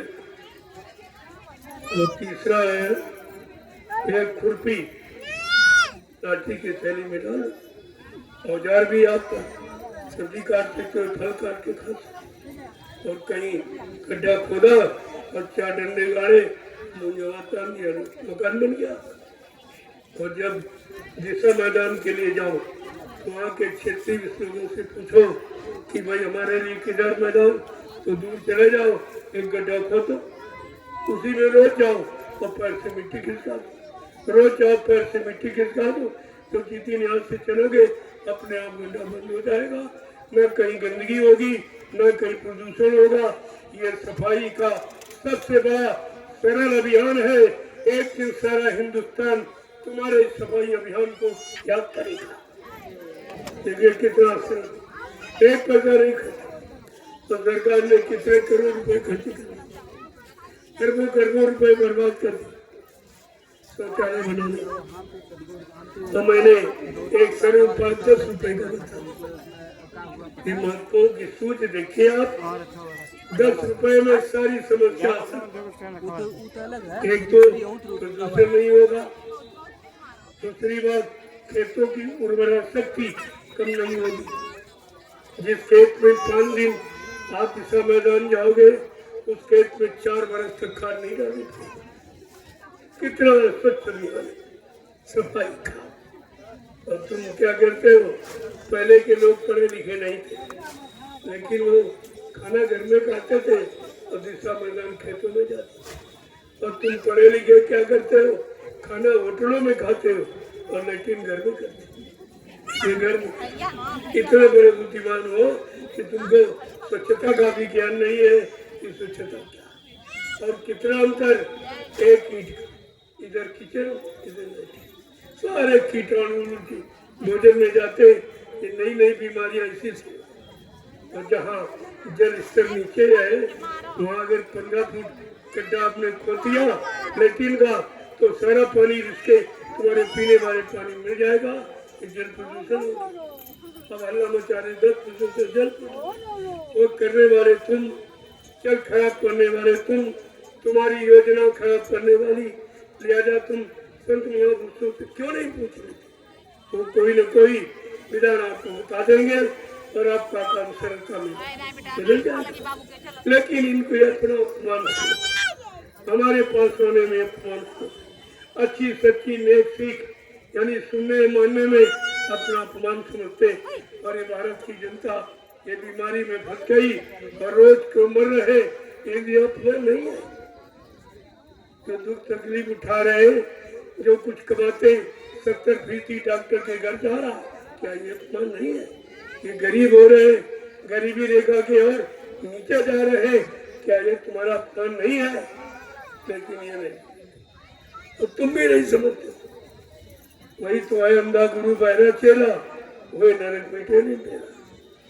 राजा भी है, प्रजा दोनों सही सच्ची बात को समझी पा रहे, लाभ को समझी नहीं है कि भाई लाभ क्या। मैंने एक छोटा सा सूत्र बता दिया, एक खुरपी ले लो, तुम्हारे पास एक औजार भी, और वो सब्जी काटने में, फल काटने में हम सब सहयोग करेगा। और तो 4 गड्ढे खोदो और डंडे गाड़ लो, अपना मोजा उतार लो, हमारा मकान बन गया। हुआ स्वयं स्वावलंबी। ये तो भाषण तो देते हैं, लेकिन करते सब उल्टा करते। गांधी जी की प्रतिमा नोट पर लगा दी, बड़ा प्रचार कर रहा है, और गांधी जी की एक भी बात नहीं बनती। गांधी जी का मुख्य सिद्धांत था अहिंसा परमो धर्म, और इनका मुख्य सिद्धांत हिंसा परमो धर्म। लाखों जीव रोज मारे काटे जा रहे, जिसका परमिट लाइसेंस ये राजा दे रहा देश का, और ये सब व्यापार विदेश से कराया जा रहा। जीवों की हिंसा हत्या का जो पैसा आएगा वो कर्मचारी अधिकारियों को तनख्वाह दी जा रही। तो इनकी भी बुद्धि खराब हुई, इनके यहाँ बीमारी बढ़ गई, अब बाल बच्चे बीमार, स्त्री बीमार, ये बीमार, वो बीमार, इनका भी पता। लेकिन इस बात को कोई नहीं बताता कि बीमारी का कारण क्या है। वो हिंसा और हत्या करके जो चमड़ा और मतलब मांस जो व्यापार में बेचा जा रहा, जो पैसा और शराब बेचेगा वो पैसा, इतनी गंदी कमाई का पैसा वो कर्मचारी अधिकारियों को तनख्वाह में दिया जाए। लिहाजा बीमारी तुम्हारा घर नहीं छोड़ेगी। जय गुरुदेव। अब आप लोग, मैं भी नीचे बैठ जाऊंगा, क्यों आप बड़ी भाग दौड़ मचा रहे थे। सर भाई मिले नहीं मिले, नहीं भाई मिलूंगा, ऐसी बात नहीं। आप आए हो, मैं आपसे मिलने ही आया। मैं कोई डरने वाला थोड़ी, जो परिवार से अपने परिवार से कोई डरता है। ये राजा नहीं है आज के जो प्रजा से डरते, ये लाल आड़ में रहते, आड़ में भागते, लुकते छिपते, क्योंकि इन्होंने कोई अच्छा काम नहीं किया और छिप सकते नहीं हो। महात्माओं की नजरों से आप कभी छिप नहीं सकते। तुम्हारा सब नोट किया गया। समय आने पर तुम्हारे सामने तुम्हारा चिट्ठा, तुम्हारी कर्मों की बही सामने खोल के रख दी जाएगी और पूछा जाएगा तुमने इस तारीख में ये प्राप्त किया, इस तारीख में ये टैक्स लगाया, ये महंगाई बढ़ाई, ये बेरोजगारी बढ़ाई, ये तुमने शराब के इतने ठेके खुलवाए और मांस काटने का ये तुमने सिद्धांत कानून बनाया, ये सब तुम्हारे सामने खोल के रख दिया जाएगा। महात्माओं की नजरों से आप बच नहीं सकते। जय गुरुदेव। अब मैं आपके दर्शन के लिए नीचे बैठ जाऊंगा, सबसे मिलूंगा। एक ऐसा नहीं, क्या उस तरह का नहीं है, और आपसे कुछ चाहिए नहीं। ये भी देखिए, तो आप ये देते हो कि नहीं हमारा 1 रुपया, 10 रुपया, 20, 50 रुपये ले लो, किसी अच्छे काम में लगा देना। आप कहते हो हमारे पास समय नहीं, घर गृहस्थी पर बात छोड़ के आपके साथ कैसी चलूं, दुकान, दफ्तर, बिजली, व्यापार, मजदूरी छोड़ के आपके साथ कैसे चलूं। तुमने कहा अगर ऐसी तुम्हारी कोई श्रद्धा, कोई सेवा भाव है, तो आपका धन मैं अच्छे काम में लगा दूंगा, और आप नैमिषारण्य में चल के देख लीजिए, तुम्हारी एक पाई लगी, क्योंकि हमें जरूरत है। मैं क्या करूँगा, मेरे तो कोई बीवी अच्छा है नहीं कि जिसके लिए मैं यानी आपसे पैसा मांगूँ या पैसा इकट्ठा करूँगा या कोई बैंक भरूँगा। मेरे पास जितनी जमीन आपके नाम है, आपकी खरीदी है, आपके धन से, मेरे नाम 1 इंच भी जमीन कहीं नहीं, बिल्कुल खुला, मेरा एकदम खुला पैसा, एक नया पैसा, कोई भाई में आता खाता कुछ मेरे पास कोई मकान नहीं है, मैं झोपड़ी में रहता हूँ, झोपड़ी मेरी पहचान है, आज भी झोपड़ी में रह रहा हूँ। देख लीजिए आप कैसी भी बना दो अच्छी का, वो तुम्हारी श्रद्धा है, लेकिन मैं झोपड़ी में, मैं हर घर नहीं हूँ। देखो आप लोग घर जाने की बात कहते हो, अच्छी बात है, अच्छी बात नहीं है। जब मैं झोपड़ी में रहता हूँ तो हमारा प्रण पूरा आप करिए, सहयोग करिए आप। कोई कह रहा अस्पताल देखने चलो, अरे अस्पताल में मरीज जाता है, मेरा काम अस्पताल में जाने का नहीं, जो अस्पताल में है उनको निरोग करना ये मेरा कर्तव्य है। और तुम्हारे यहाँ रोगी भर्ती हो रहे, वहाँ जाने से रोग के कीटाणुओं के अलावा क्या मिलेगी? तो इसलिए कभी इस तरह की मतलब यानी दवा उठा तो तुमको लेना है, मैं ऐसे ही कह दूंगा, जो बरकत ऐसे आपको दे दूंगा, कोई जरूरी है। घर मकान में रहने का सुख हो तो मैं भी बनवाता। आपने देखा सतगुरु धाम में कितना आला आश्रम बना, नैमिषारण्य में कहीं किसी का, वो आपकी कमाई का है, जो आपने 1, 2, 10, 50, 100 जो भी आपने मेरे हाथ में दिया, मैंने वो लगा कि आप एक चिन्ह बना दिया सतगुरु धाम। लोगों ने कहा ये तो नैमिष धाम है, हमने कहा नैमिष धाम को अगर आपने पाप साफ रखा होता तो हमें नैमिष धाम में सतगुरु धाम बनाने की क्या जरूरत है?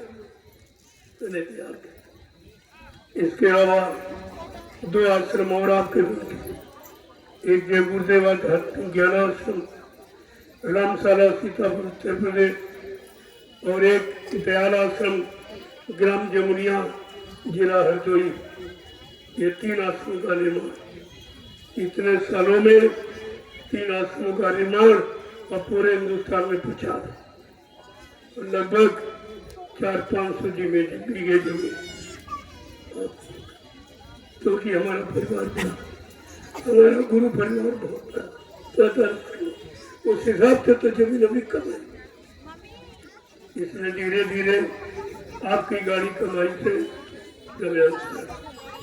एक बगीचा छाया थी, क्योंकि आपके लिए छाया नहीं थी, और इतने करोड़ लोगों के लिए छाया बनवाई नहीं जाती, कोई प्राकृतिक छाया ही ले ली जाती। तो वो 72 बीघे का एक बगीचा आपने ले लिया। इन प्रेमियों को अपना सहयोग करना है, क्योंकि भूमि सेवा सबसे बड़ी सेवा। भूमि को कोई चुरा नहीं सकता, कोई ले नहीं जा सकता, कोई इसका मतलब किसी तरह से यानी विजय नहीं कर सकता। तो इससे सबसे बड़ी सेवा भूमि सेवा। वो प्रेमी दे रहे हैं, तुम्हारा वो भी हो जाएगा, वो भी आपका हो जाएगा। मेरा कुछ है, मेरे पास तो कुछ है, 1 रुपया भी मेरे पास। ये कपड़े आप देते हो तो पहले तो ये भी मेरे लिए 1 रोटी दोपहर 1 साल 2 रोटी का खर्चा सिर्फ, और कुछ नहीं। कोई घी है, दूध है, ये घी तेल तला एमा मेवा कुछ, ये मेरा भोजन नहीं, बहुत सादा भोजन करता हूँ। जब मेरा कोई खर्चा नहीं तो आपका बच जाता था। ये थोड़ा मोड़ा दवा में खर्च होने लगा, क्योंकि अब समय बहुत देना पड़ता। तो शरीर है, कुछ न कुछ तो इसमें आपके कीटाणु आ ही जाता, रोगी बीमारियों के रोग के ये तमाम तरह कीटाणु आ जाते, कुछ न कुछ शरीर को क्षति पहुँचाते। उसके लिए तो थोड़ी बहुत दवा लेनी पड़ती, बाकी मेरा कोई खर्चा, ये सब आपका बचा के रखता हूँ और इसी परमार्थी सेवा में लगाता हूँ, क्योंकि आपका तो काम हो जाएगा, क्योंकि आपने सेवा दी और सेवा आपने की है शरीर इंद्रियों से। तो अभी कितनी यानी बड़ी धूप हो रही थी, कितना टेम्परेचर हाई था, लेकिन प्रेमी उस समय सेवा कर रहे थे, जंगल काट रहे थे, नाले बड़े बड़े नाले और गड्ढों को पाट रहे थे, सेवा कर रहे थे, जिसमें लोग कहते थे बहुत कड़ी धूप निकलना मुश्किल। तो इनका काम होगा कि घर बैठे तो काम होगा। इन्होंने तपस्या की है, काम इनका होगा। और वो तपस्या अपने स्वार्थ के लिए नहीं, प्रेमियों के लिए एक जगह बन जाएगी। हमारे गुरु प्रेमी आएंगे, इनमें बैठ के भजन करेंगे, सत्संग सुनेंगे, सेवा करेंगे, तो उसका लाभ इन्हीं लोगों को मिलेगा जो आज व्यवस्था बना रहे हैं। ये आपके खातिर है। इसलिए जो प्रेमी सेवा देना चाहते हैं सबको बता दो। कोई ये न कर सके कि हमको बताया नहीं, हम भी बगीचे में कुछ योगदान करना चाहते थे, तो आपको बताया जा। करना न करना है तो आप मेरी तरफ से। लोगों ने पूछा कि भाई कोई न कोई संख्या रख दो। तुमने कहा कि दशांश गुरु का होता। मेरे अनुसार कोई संख्या नहीं, 10वां अंश गुरु का होता आपकी कमाई। अगर 100 रुपये आप पैदा करते हो तो 10 के गुरु के होते। अगर 10 रुपये आप निकालते रहो, तुम्हारे घर में कोई बीमारी नहीं, कोई परेशानी नहीं, कोई दुख तकलीफ नहीं होगा। लेकिन तुम दशांश निकालते नहीं, इसीलिए आप परेशान है तो और दशांश निकल जाएगा, उसे तुम खर्च नहीं कर सकते। गुरु का धन आप खर्च नहीं कर सकते। कहीं बीमारी में, कहीं दुर्घटना में, कहीं किसमें आपका निकल जाता है। फिर दशांश का समय कि आप दशांश अगर जैसे साल में 12 महीने, तो जो लोग नौकरी करते हैं 1 महीने की तनख्वाह अपनी सीधे समिति के खाते पर देते, किसी आदमी नहीं समिति के खाते। और जो पेंशन पाते हैं 1 महीने की पेंशन पड़ी जाती। और जैसे जो मजदूरी करता 1 दिन में कितनी मजदूरी आपको, तो जोड़ लो महीने में कितना उसका दशांश निकाल।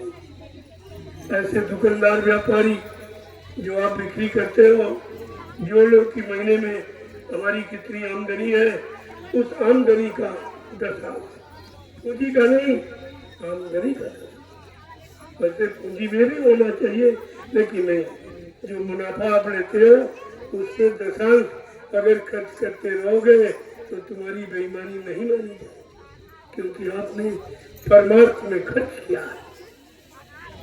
ये सब बातें ध्यान में रखिए आप। तो सब के जो राष्ट्रीय बड़े बड़े कार्यक्रम होते हैं उनमें तो बता दिया गया 2 किलो गेहूँ और 3 किलो चावल, तो बहुत छोटे और 25 रुपए प्रति व्यक्ति जब करेगा तो सबको लाभ। हम ये चाहते परिवार के हर सदस्य को लाभ मिले। ये तो मैं नहीं कहता कि हमको दे दीजिए, हमको तो कुछ नहीं चाहिए, लेकिन आपकी परेशानी, आपकी दुख तकलीफों, बीमारियों को देखकर कुछ कहना पड़ता है। आप इसलिए कह रहा हूँ आपकी व्यवस्था बन जाए, आपकी परेशानियां दूर हो जाए, बीमारियां कम हो जाए, तो आपका काम आप भजन करने लगो। यहाँ तो उद्देश्य भजन कराने का, क्योंकि मेरा क्या उद्देश्य है, केवल भजन करने कराने का। जय गुरुदेव, जय गुरुदेव।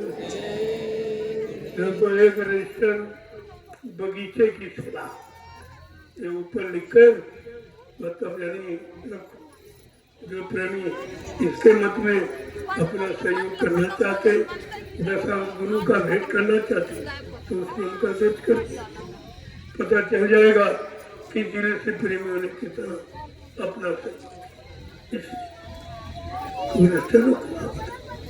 भूमि सेवा भी उसी कि वो भी तो भूमि ले, जो भूमि सेवा अभी तक भी वो भी लगाई जाएगी, क्योंकि वो 2 करोड़ 32 लाख का बना, इसलिए लंबी रकम है।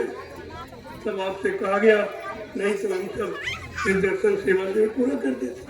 आपको कभी नहीं कहा, जब कोई बड़ा काम ना तभी आपसे कोई छोटे छोटे जमीनें तो हम आपकी इसी सेवा से करेंगे जो आप हमारे हाथ से अभी देते दर्शन सेवा, ये भी उसी में लगा, इधर उधर कुछ नहीं, सब इसीलिए हमारे पास लोग आते तो चले जाते, तो समझते बहुत संख्या, चलो अच्छा खासी रकम पैसा मिलेगा, आने वाली ये नहीं होता। मैंने जब शुरुआत किया था तभी मैंने कह दिया था कि मथुरा की कोई घटना अब दोहराई नहीं जाएगी, मैंने पहले इसलिए एवं सेवा इस तरह की मांगी नहीं जाती जैसे लोग 4 अंक 5 अंक की सेवा मांगी। अरे सेवा किस लिए दे रहे हो? काम भी तो दिखाओ, किस काम में लगा रहे हो? मैंने सेवा मांगी नहीं और लोगों ने दी, तब मैंने 3 आश्रमों का निर्माण कर दिया और तुमने एक आश्रम मथुरा का सही सलामत नहीं रख पाया, जो तुमने नहीं बनाया। 45 करोड़ प्रेमियों ने, इन लोगों ने तो 1 पैसा दिया नहीं कभी। जो कह रहा मुख्य अधिकारी है, इसने कभी 1 रुपया सेवा नहीं दी और 1 थैलिया मिट्टी नहीं कभी उठाई और कह रहा मुख्य अधिकारी, और तुम लोग समर्थन हो गए। इसका मतलब तुम बेकार हो गए, तुम्हारी सेवाएं बेकार, तुम्हारा परिश्रम बेकार, तुम अपनी बात को नहीं समझ पाते हो, अपना हित और लाभ नहीं जान पाते हो, तो दूसरों का भला लाभ तुम कैसे करो? ये सोचना चाहिए। माता उज्जैन वाले ने कभी 1 रुपया दिया सेवा, न 1 मिट्टी डलिया नहीं उठाई और न ये ड्रैगन उठाई, और सब तेरी मक्का वो गुरु बन गया, वो देश बन गया, और तुम ऐसे रह गया, तुम कुछ नहीं बन पाए। अरे तुम चेला भी नहीं बन के रह पाए कि गुरु के चेला अगर बने रहते, गुरु की महिमा अगर जानते रहते, तो कम से कम गुरु की मर्यादा तो बचा लेते, वो भी नहीं बचा। गुरु की गति बचा लेते, गुरु की मर्यादा बचा लेते, गुरु का नाम यानी उसकी रक्षा इबादत कर लेते, लेकिन तुमने कुछ नहीं किया। तुम भी तो सजा पाने के अधिकारी, तुम कौन अच्छी हो? जय गुरुदेव। तो मैं आपके दर्शन के लिए नीचे बैठा ताकि किसी को कोई शिकवा शिकायत कि भाई हमसे मिले नहीं, हमसे मिले नहीं, बिना मिले चल गए, ऐसा डरने की बात। अभी गुरुदेव का कार्यक्रम लगभग 2 लाख प्रेमी इकट्ठा थे केवल 2 लाख, 1-2 नहीं 2 लाख। और मैंने हिम्मत सबसे मिला 19 घंटे लगातार एक आसन पर बैठकर मैंने प्रेमियों से मुलाकात।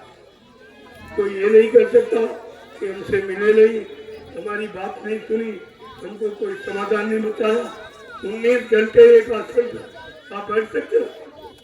तो हमारी बीमारी का कारण आप लोग, तो आप इतना समय लेते हो, शरीर से इतनी मेहनत लेते हो कि शरीर बेकार हो जाता है, कमजोर। मैं समय स्वस्थ नहीं हूँ, बहुत अस्वस्थ हूँ, लेकिन मैंने इस कार्यक्रम दिया है तो फर्ज निभाने आया हूँ। वादा खिलाफी तो हमारे मत पे है नहीं, जो कहूँगा करूँगा, जो भी कहूँगा वो करके दिखाऊंगा। आप थोड़ा सा इंतजार कर लीजिए, जो कहा गया तो कहा जा रहा ये सब करके दिखा दिया गया, आप तब मान लेना, ऐसी बात नहीं। जय गुरुदेव। अब आप लाइन में खड़े हो।